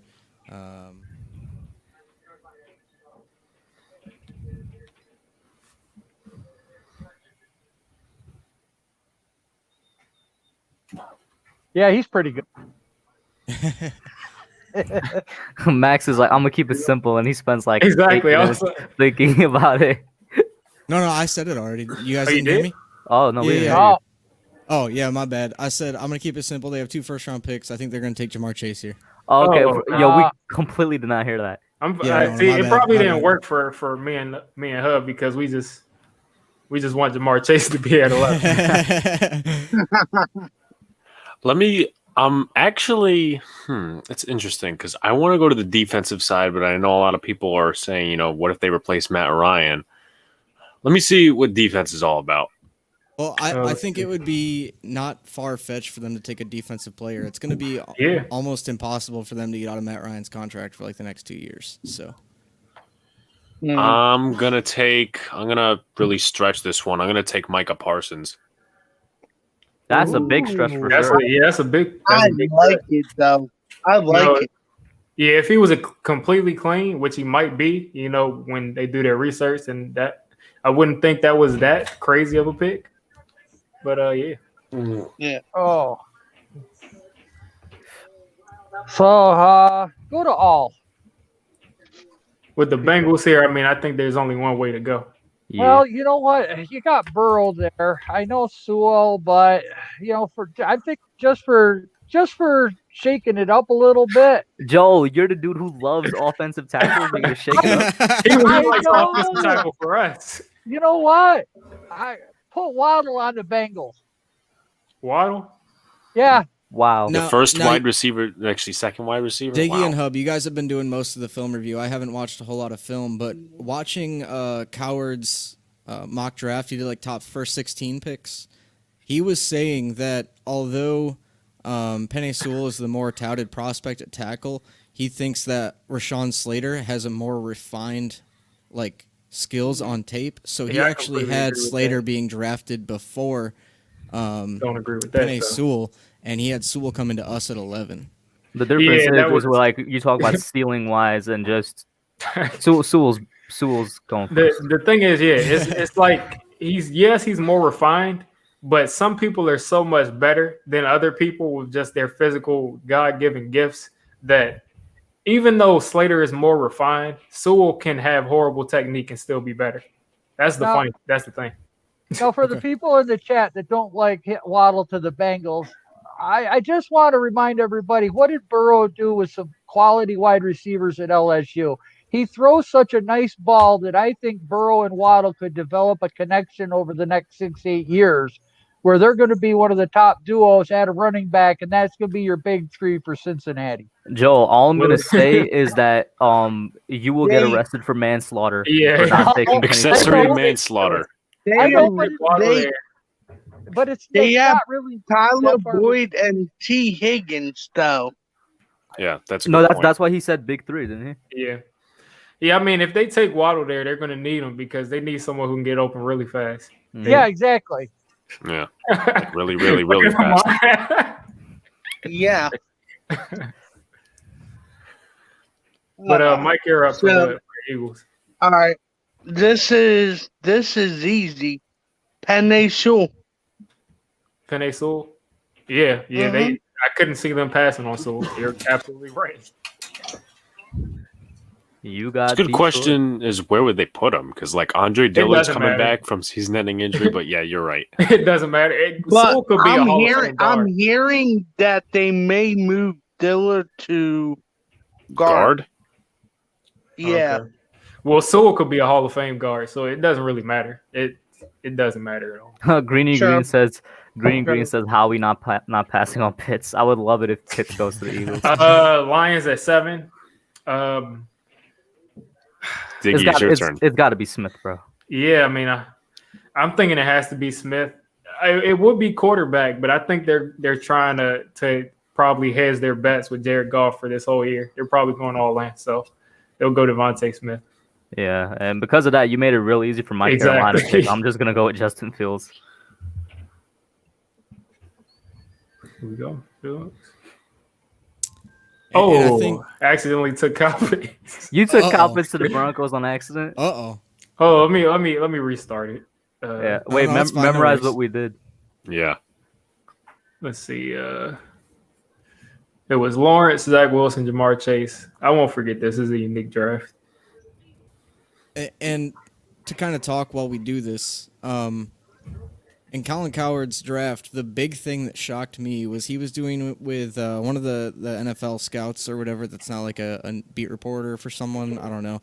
And I think it was Daniel Jeremiah.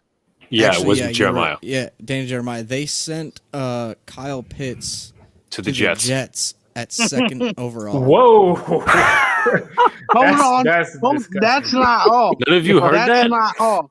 They had Najee Harris going 8 to the Falcons. This is why fan podcasts exist, because nobody takes them seriously. No. You Kyle Pitts at 2nd overall, bro. That's historic. That's the. I mean, they did take a tight end over Warren Sapp. Was he at? Was that 2nd overall? That's what I'm saying. No, it was the 2nd overall. I forget what pick it was. That's crazy to me. I remember when the Jets took Keyshawn Johnson at 1. Yeah. Mm-hmm. Everybody wigged out over that. How'd that turn out? Yeah, it's ridiculous. I mean, pretty good, because Keyshawn was pretty good in the league. He was. You know what? It might seem far-fetched, but you never know. All right, I think Max is up for the Broncos. Yep, I think another pretty simple pick. It could be one of two positions, but I feel like Caleb Farley is just a better prospect here, and I would see them going Caleb Farley at 9 if he's still on the board. Yeah, I think that's a solid pick. So 10, yeah. I think this one's an obvious one. I think I'm gonna go Patrick Surtain. And then Joel got the Giants pick. Oh, yeah, okay. Now I could really get in trouble. I'm going to have the whole go to offensive line. Wait, Slater is there, actually. Hold up. I know. Yes, he should be there. But so is Pitts. You guys know me. I'm an offensive lineman. So give me Slater. Let's go. I'm gonna change this draft up. You know, everybody. We all seem to like it. It's cookie cutters. So let's just have a. I get what he's saying, though. I get what he's saying. Sometimes you got to switch it up, doing the same thing. Right. Have a little fun. That's what we're here for, right? Laugh. Also, Joel, you already know. I don't think anybody on here is really on the Pitt train like that. Yeah, they hate picks. The whole chat said no picks, but but yeah, I don't hate the Slater pick. I would like that pick. I think he can start for us. Here's the thing: if we do draft that Slater pick, because now Pert has competition. No, that's whoever- not. Well, but he I doesn't have it's competition. not He doesn't have a competition. job. Yeah, Well- Purd is not competing with Rashawn Slater in my opinion. I'm still gonna say move Pert to left tackle and put him next to Thomas. If anybody gets past those two on the left hand side, we got a serious problem. Can Slater play guard or no? No. Well, he could, but I would want him to be the tackle. Yeah. Who got 12? I mean that's what they say about Slater. He can play on any 5 of the offensive line positions. Yeah, and they kind of say he has short arms, so he could possibly play guard. Mm-hmm. Well, this is another easy pick. San Francisco selects Trey Lance. Mm-hmm. There you go. Yeah, Greeny, he has short arms, but his technique is so good that he kind of offsets it. So that's why he's so high, because he's so technically sound. You got 13, Diggy. Oh, that's me? Oh, yeah, well, this is boring. We're just going to take Darisaw again for the 90th time. 99% of the time, that's the pick right there. So at 14, I'm going to go Pay. Pay? Yeah, I like Pay to the Vikings. And then the New York Patriots, I have them taking Kyle Pitts here at number 15. Yeah. New York Patriots. Yeah. Did I say New York Patriots? My bad. I thought you were New joking. England Patriots. Yeah. I figured you were digging at me again, Mac. That No, was just a misspeak on my part. New I England. thought he was joking because, New England way is the old New York way. Yeah. I'm gonna stay obviously all defense from the way I've been drafting, but I'll take J.C. Horn at 16. Mm-hmm. J.C. Horn. Well, they moved Melifonwu way up. Bro, just the last time we did it, he was at 27. I didn't get any DM on Twitter, so I don't know if that was really him or not, or maybe he had to do something else. I don't know. Oh, goodness. I have a pick in mind for this one, but I'll let Joel get it. Well, you know what? Go back to all, baby. I just think of Gruden, and I think of his past history, and it's like the guy always was like a quarterback guy. I'm not 100% sure he sold on Carr. What quarterbacks are on the board? Mac Jones. That's He's on what the I'm board. thinking. Mac Jones. You think they're going? You think they're replacing Derek Carr? I really do. I you know what? Give me Mac Jones to the Raiders because you know what? He had a decent season, but Gruden just gets so frustrated with him on the sidelines. You see Yeah, it? he does. in Yeah, I the mean, camera? that would be the surprise of the draft to me. You know what They trade could I be want getting to Russell Wilson. Yeah, I was gonna say that. I was like, the trade I want to see is Russell Wilson to the Raiders. I want to see that happen. Well, there's talk of the Cowboys that are supposedly in talks with Seattle, so I don't know how true that is. It was Yeah. because Russell Wilson said he'd be okay with being traded to 4 teams. And one of Bears those were one of 4 them. was the Raiders and the Cowboys, the Bears, and who else was it? Can't remember the last one, but I wouldn't mind seeing Russ on the Raiders. I think that would be a pretty interesting fit right there. But yeah, Mike is you. Mike is here. Is Elijah Vera Tucker there? He's there. Yep. Okay, that's my pick. I like Done that that pick. a I little mean, differently. a lot of people are kind of pushing him down the boards and saying that he's only a guard now. I think he could play tackle. Now he played guard in college, but from the tape, 'Cause I'm not sold on Austin Jackson. yeah, I'm not either. Yeah, but there's another USC. Wasn't Austin Jackson USC as well? Yeah, he was USC. I found that funny. I think I'm up next. Okay, Washington, they're taking Rashod Bateman. Hey, look at that! It's a PFF match. I would have taken Bateman at 18 and Sewell at 3. But yeah, Dig, you realize that's the PFF match there. It is.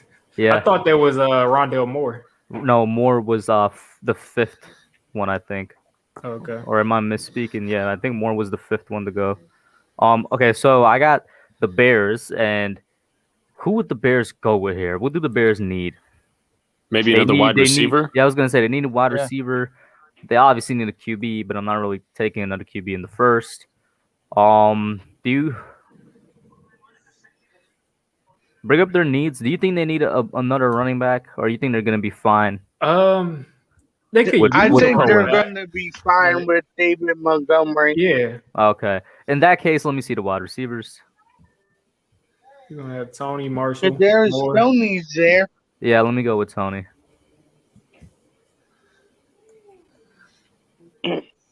And I will have the Colts passing on Terrace Marshall to get Rondale Moore, another piece for Carson Wentz. That'd be something.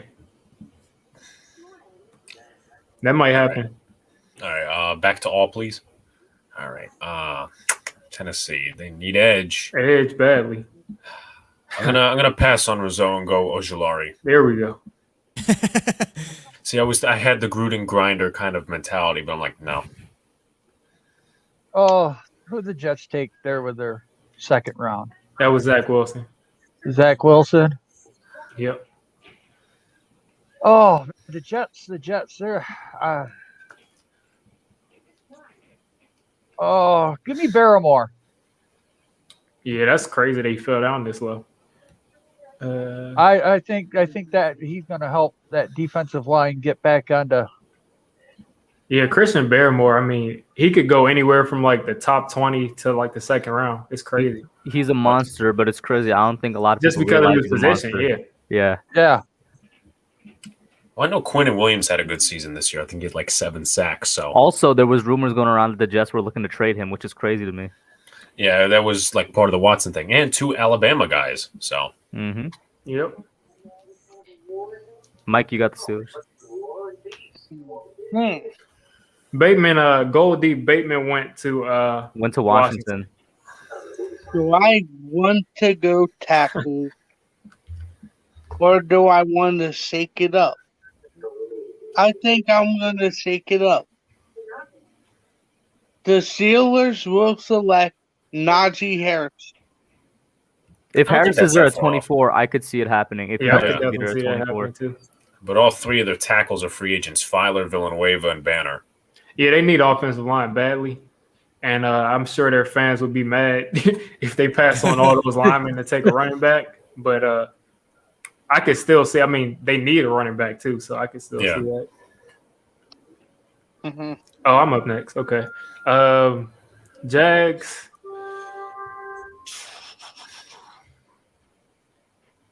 I'm gonna give Nick Bolton to the Jags. Why, bro? My God. That was my I'm gonna take Nick Bolton to the Jags. I was like, I would have yo. went Cosme. No, I was like, I got the Browns next. Nick Bolton here would make sense. And then he takes. All right, in that case, I'm going to give them a Wusu, the Browns. Here we go. Mm-hmm. Oh, where is he? Did he go already? Oh, he's here. Oh, yeah, I was like, where is he? All right, I know I kind of have a trend here of taking wide receivers for the teams I'm picking for, but the Ravens definitely could use a wide receiver. So what's left on the board there? The guy that fits. You think this is too early though? No, I don't think it's early at all. No. All right, we'll do it.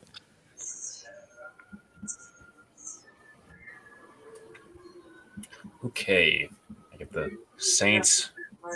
No, I'm not taking a quarterback. It could be anything, though, with their cap casualties. True. Go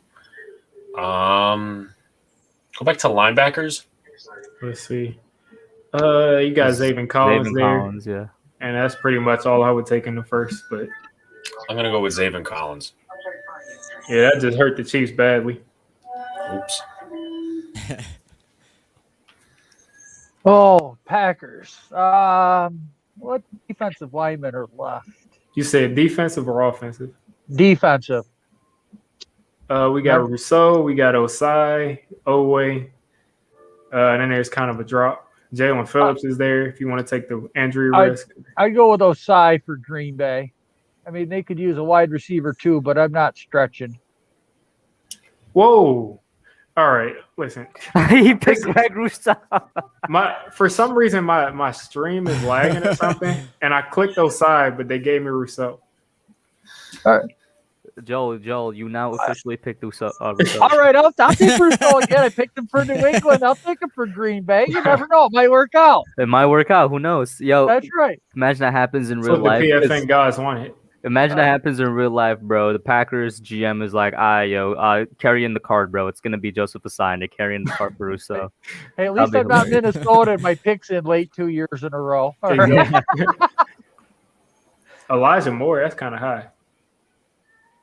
All right. For the Bills. Don't do it, Mike. Let him drop. Yeah, to us. I know exactly where Hope was going to go with that. Let him drop to us.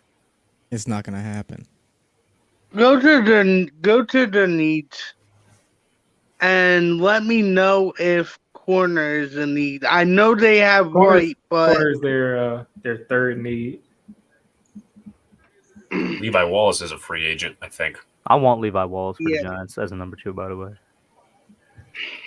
But which one of these guys? I mean, I guess you could go Melifonwu, Samuel, Stokes. you know what? I'm gonna take Melifonwu. Like him. That's a good pick. Yeah, you can use it. And I'm up next with the Chiefs. I've been mixing it up the last couple of times. People are saying, I'm pretty sure people told me last time that that Osemele is a free agent right now. Yes.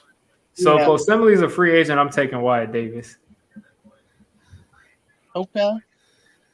For the Bucks here, let me get Sam Cosmi. Cosme. Mm-hmm. All right. What is he? Top ranked tackle. There we go.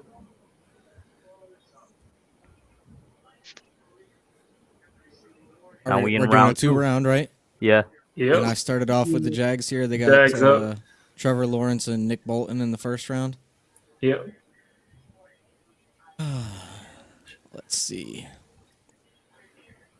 What is it showing for their team needs on here? Anything? Pretty much everything is Yeah. their team need. I mean, kinda- I could see Travis Etienne here even. Like, Even with they have our Robinson. James Robinson. Yeah. Yeah. Yeah, I don't is think he, they're gonna. is he James like Robinson. the guy though? James I Robinson. think 1,000 he yards is. this season. Oh, Also got snubbed from the Pro Bowl. you Yeah, he better definitely got protect Lawrence. That's Yeah, I don't know they're anything about Jalen Mayfield, so Tevin Jenkins isn't bad either here.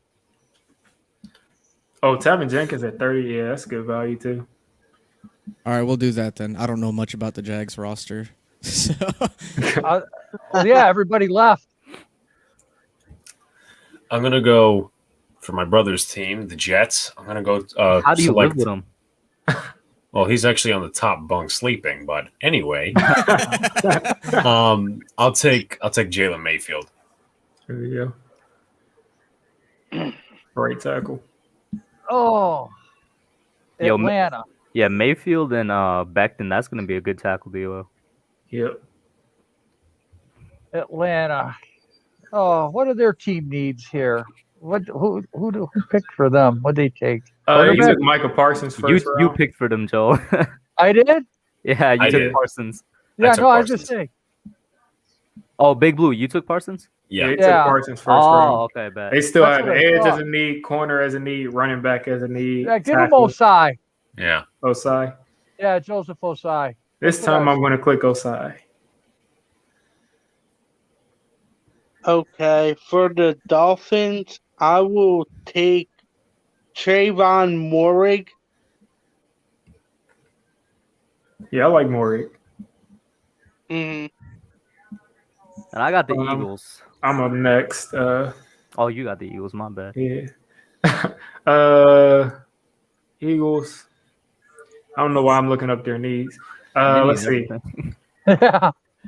They could use Did they use a get their Tyson wide receiver in the Campbell. first? What did they take? Did in the they? No, they didn't take wide receiver first. They took Penei Sewell. They got Penei Sewell. first? Yeah. Wow. Okay. Well, let's look at what we have at receiver. I wouldn't take one here. Let me see. Nico Collins is ranked all the way at 100. This draft is ridiculous. Right. I'd still probably take Amon-Ra. Yeah, I'm gonna give him Amon-Ra St. Brown. That's someone I could root against. And I got not the, another quarter. and I got the Bengals. Who did the Bengals take in the first? They took Waddle. Waddle. So they need Waddle. to take a tackle quick. Yeah, let me see who's available at tackle. Leatherwood. No, not Leatherwood. He's I'm not going gonna block. Eichenberg. Yeah.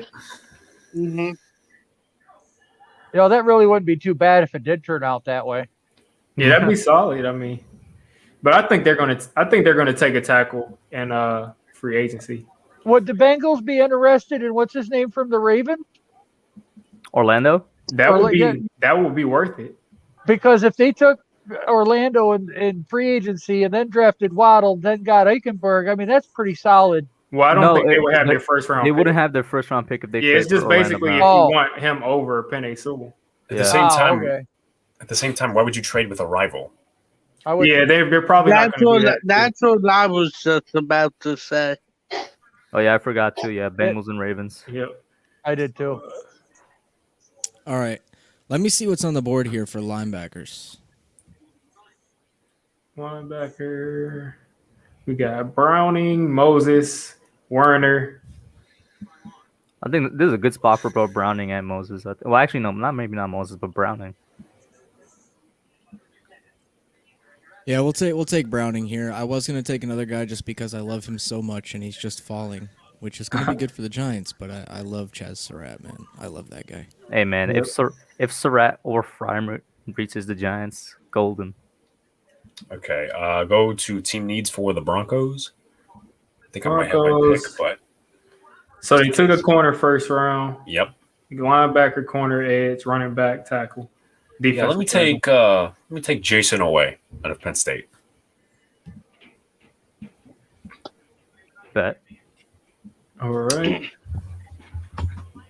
Joe. Oh, that the linebacker. What linebackers are on the Draymond. board? Need defense. Yeah, Where are we going? linebackers on defense. What linebackers? are on the board? Moses, Moses. Warner, Maybe Edge. Edge. Ooh. Phillips is still there. Yeah. Oh, that would be then. Yeah, give me Phillips. They need some help. Mid Trey Flowers. Gettleman's punching the air right now. Nah, Yeah. bro, he got a choice between Surratt and Frymer right now. I think he's foaming at the mouth. I think I Pat Michael's gonna make Frymer. the pick. Let's go. He said Frymer. Let's get it. It's no hesitation right there. Oh, okay, I'm picking for the Niners. Where did we go first round for the Niners? Trey Lance. Quarterback, Trey Lance. Okay. So I'm gonna look back. They say corner and edge, and safety is also a need. I think Richie Grant is just the best player on the board out of what their needs are. What in the world do the Cowboys need? And who did they go in the first? Cowboys went Surtain. first round. They don't need anything on offense, but maybe a lineman. Safety, corner. Yeah, safety. Yeah, they're mad that I took Richie Grant right in front of them. Defensive tackle, edge. But they're probably a candidate. Well, they already took the corner. Yeah, they already took the corner. So they I'm probably actually did. looking at maybe Letterwood here, just because I Leatherwood, don't know yeah. their line isn't what it used to be. Yeah, he's dropped. Yeah. So yeah, I'll probably go Letterwood. All right. So what's their team needs? I Wait, I just realized. Hold up, does it say Michigan? Yeah, this is stupid. Because I'm like, Alex Leatherwood does not play for Michigan. I'm like, I see And Michigan Jalen under Mayfield plays for Michigan. I think that's the two they got mixed up. there. Yeah, I think they probably got mixed up somehow. Yeah. I think my favorite move here is gonna be to take my guy that I wanted to take with the last pick because it did show linebacker as a team need. So I'll have them jumping at Chaz Surratt here, 45. So they did take Nick Bolton first round. Yeah, they. Oh, they yeah, got that's it. true. If Never you want to mind, double never up mind. on linebackers, sir. Never mind. What else we got? I said quarterback, offensive tackle, running back, tight end. They Yeah, have they said- edge as a need there, but I don't think they need an edge. They probably need D tackle. They need really a lot of things. Corner, maybe DJ. I think DJ Hayden's a free agent. Yeah, If maybe it's they could go corner- Asante Yeah, Samuel. maybe. Yeah, Johnson. that's what I was gonna say. If it's corner, I was gonna go Samuel. We'll go ahead and go with that pick then. Asante Samuel. Okay. When I think Patriots, I think offense. Well, not really, but in terms of drafting, let's see They who's on took the Pitts board for first round. offensive wide receiver.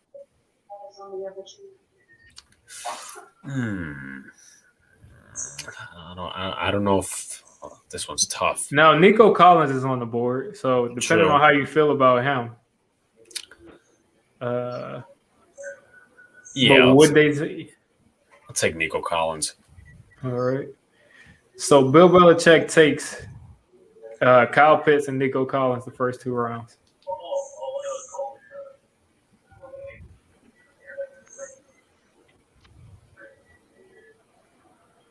Joel, you're Yeah, okay. yeah, San Diego. Herbert, I mean, he's got the weapons. You got the tackle first round. Goldie, he says nobody likes Campbell. I like Campbell. I'm a big fan of both of the Georgia cornerbacks. I like Campbell. I just like those other guys more.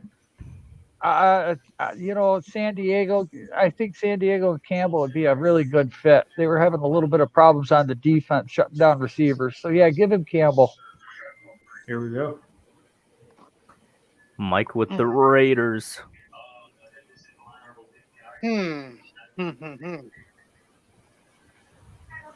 What are their team needs? Let's see. Raiders, safety, cornerback, defensive tackle, edge, linebacker. All right, I'm going corner. And is Greg Newsome still there? Yeah, he's here. Give me him for the Raiders. Here we go. All right, so I'm picking for the Cardinals. They took Horn first round. This is kind of too high for a tight end. This would be kind of easy for me because Kenyon Drake is a free agent. I was just about to say Etienne is on yeah. the board at 49, and I just hate to give Kyler Murray more help. Yeah, I think this is the only way I can go. Yeah, somebody got a fire truck in the background. That's me. I was like, it sounds like a New York siren. I was gonna say it sounds like New York. So I got the Dolphins. Who did the Dolphins get? Hold on, wait. Jamar Chase with their first pick. Say Nico Collins runs like an old Cadillac, no acceleration, no handle. Jesus. They got Jamar Chase, and then I don't know who they got with the second pick in the first round. Oh, they got Chase and ABT, I think. Yep. What are the other needs for the Dolphins? Let's see. Because you kind of took ATN. I probably would have given them ATN if you dropped her. Yeah, edge is there, safety's there. Yeah, that's where I would go. Edge or safety. Now Javonte Williams might be in play, but let me see the edges available. Perkins is not a second round guy. Yeah. Basham is still there. Yeah, I'm looking at Basham maybe, and then I don't know the safety class. I haven't scouted any safeties, but let's see. Nasruddin will be a good pick, in my opinion. Well, maybe a little bit further down. Yeah, I'm probably gonna go Carlos Basham then at edge. Yeah, I think Basham is the best player on the board. I don't know why they like Ronnie Perkins so much. Perkins, honestly, listen, he's a third, fourth round guy, honestly. All right, so Washington got, who was it, Bateman in the first round?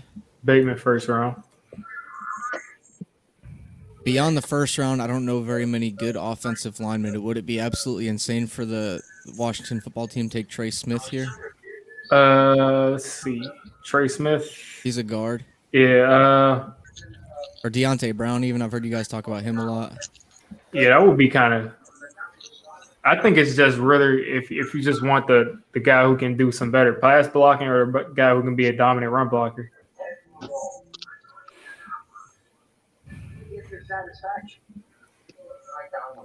I would think they probably need pass blocking more. Yeah, Kyle Trask, Crazy Opinion Sports. They might go that. Is he still on the board? Yeah, he's Kyle Trask is there. All right, we'll do it then. Oh wow. Go. Yeah, Could have take taken him Cal with the next trash. pick. I'm sick of look at the disrespect. He's better than Kellen Mond and Davis Mills. Come on now. Let me get team needs. For the Bears, I think the Bears went wide receiver first round. Yeah, they had Tony. Tight end, Okay. edge is apparently a need when they got Mac, but all right. I'm not going Perkins. This is tough. Let's see who's there. You could probably go D tackle. Do they need D tackle? Actually, now that I think about it, Akeem Hicks. Is still there, Yeah. but I don't know. Aleem McNeil, Levi, on was Ricky. I like those two players in the Let second. me go Ozariki. Yeah, I think then I'm going to follow right up with McNeil. Yeah, McNeil's a really good player. Titans so far in this draft absolutely feasting with their defensive line. Yeah, they need it. Yeah, they do. They need it. That's why I didn't even bother to ask. That's such a huge positional need for them. You, Mike? But wait, who did the Colts take think in they- the first round? They took Rondale Moore, right? Yeah, they took more. Yes. All right, go to tackle. You still got Brown. Maybe Radunes. Yeah, give me Dylan Radunes. All right. The Steelers didn't take a guard first round, so they're going to take Trey Smith here. What do the Seahawks need? Quarterback. Offensive line. Offensive. I know line. they need offensive line. I know that, but I'm just I trying. don't think they're going to do it. There's no tackle that I would take here. Actually, let me see the tackles again. Yeah, I wouldn't Spencer take a Brown, tackle. yeah. The only buddy I would consider on the line will be Deontay Brown. But go back to their needs. What else was there? Oh wait, they have Reed you have Humphries Yeah, I two was gonna say the two center. centers here. Oh, then take. I'm actually gonna take Dickerson over Humphrey. Yeah, a lot of them centers can move to guard real easy. Exactly. So next up, the Rams. Yeah, for me, this is a hard pick here. I feel like they just got their quarterback. They got their running back rotation in the backfield. They have Kupp coming back. They don't really have any issues on defense. They're just kind of picking for luxury. Let's just look at the overall board here. I don't know Isn't one of the- exactly. Is that what's his name? Isn't that tackle retiring Yeah. finally, or is he? That's Yeah, what I was gonna say. coming back? Which one of their offensive linemen is like super old? I don't know if he is The left retiring. tackle, but I don't know if he's No, retiring. he's not retired yet. He's still going strong. I Wow. think. Yeah, but isn't he like 34, 35?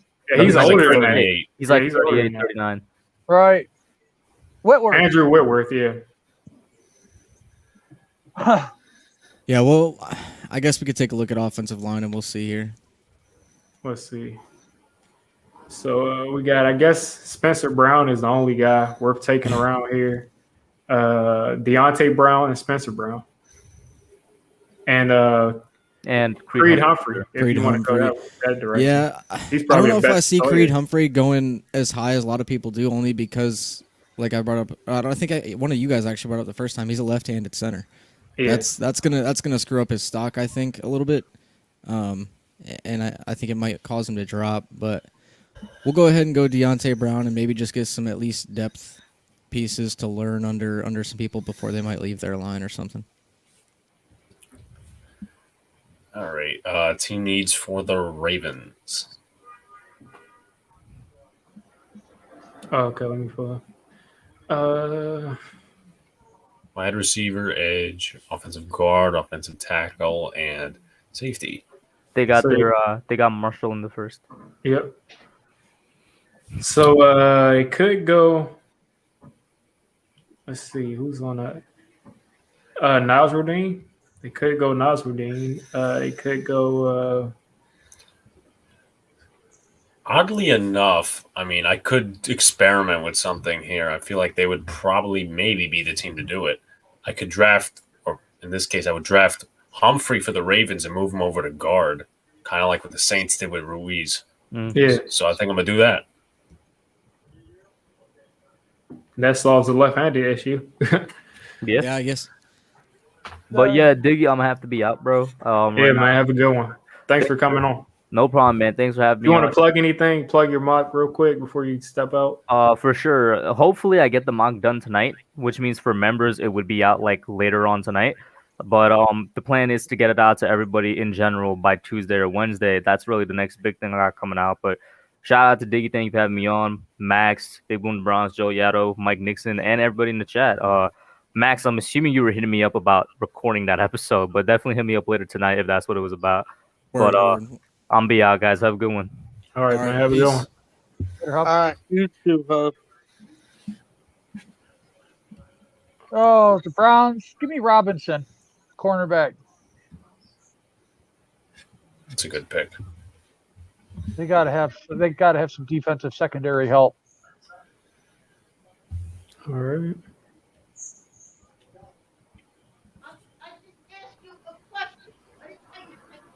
Okay, Mike. Huh. Go to their needs. Okay. Saints, wide receiver, tight end, cornerback, defensive tackle, safety.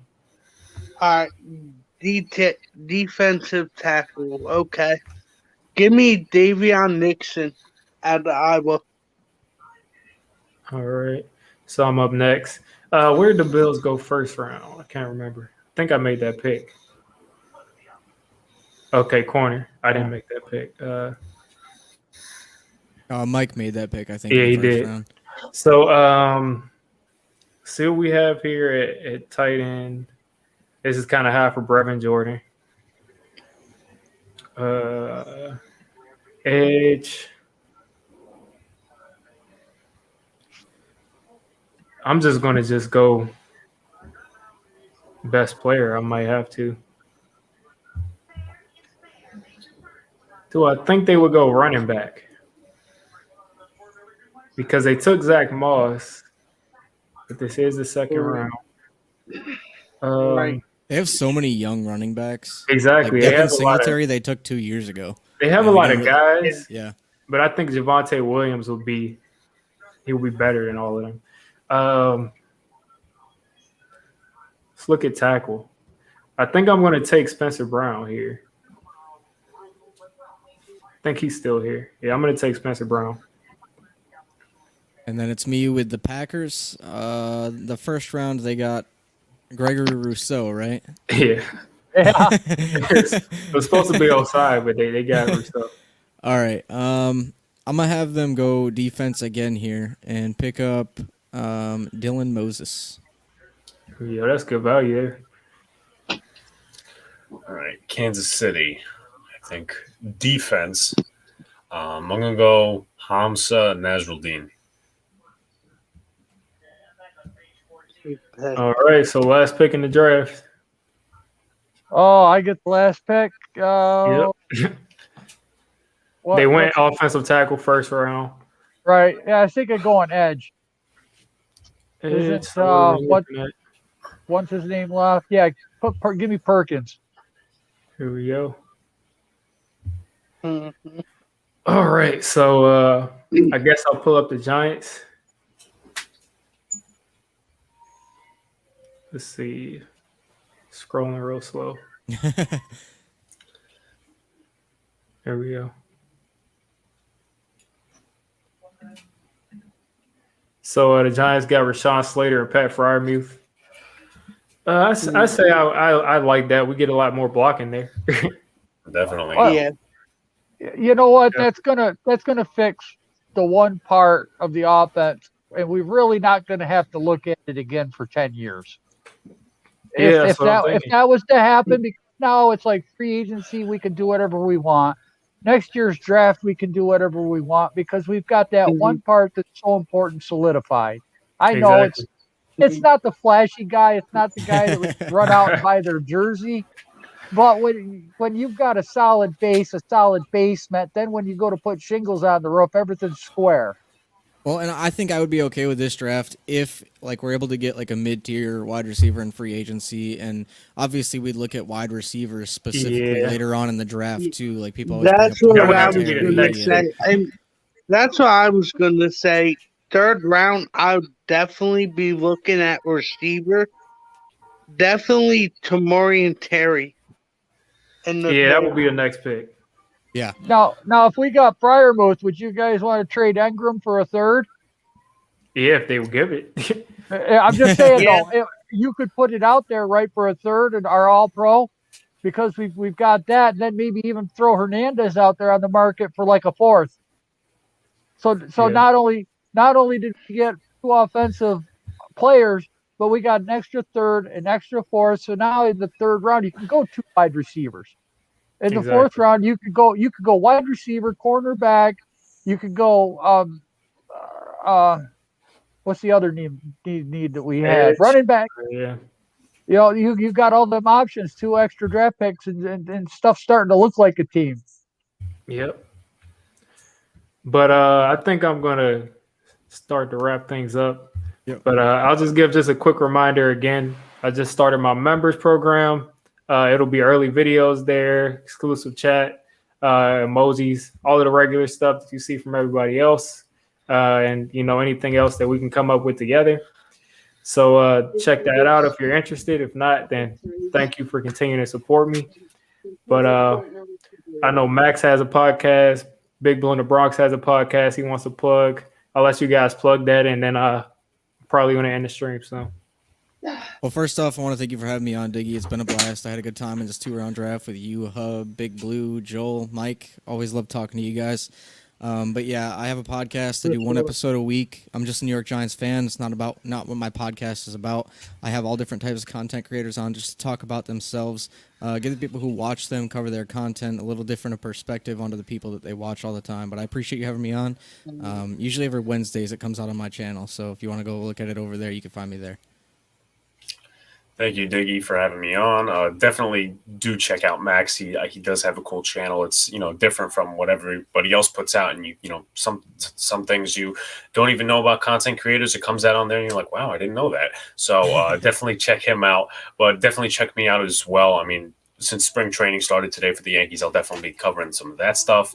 I have a recent video out on the Nate Solder thing because I know that's a huge topic on Giants Twitter. Mostly every topic is nobody talks about it a whole lot until the reaction comes out when Nate Solder says he wants to come back. But basically, check out my channel. It's it's downloadable on all the podcast platforms, and obviously follow me on Twitter and Instagram at Big Blue in the Bronx. there we go. So thanks everybody for coming on. It's a solid stream. We've been going for 2 hours, so I'm gonna get off and give me something to eat. But have a good one. Thank you, Diggy. Thanks, Diggy. Thank you, Diggy. No problem.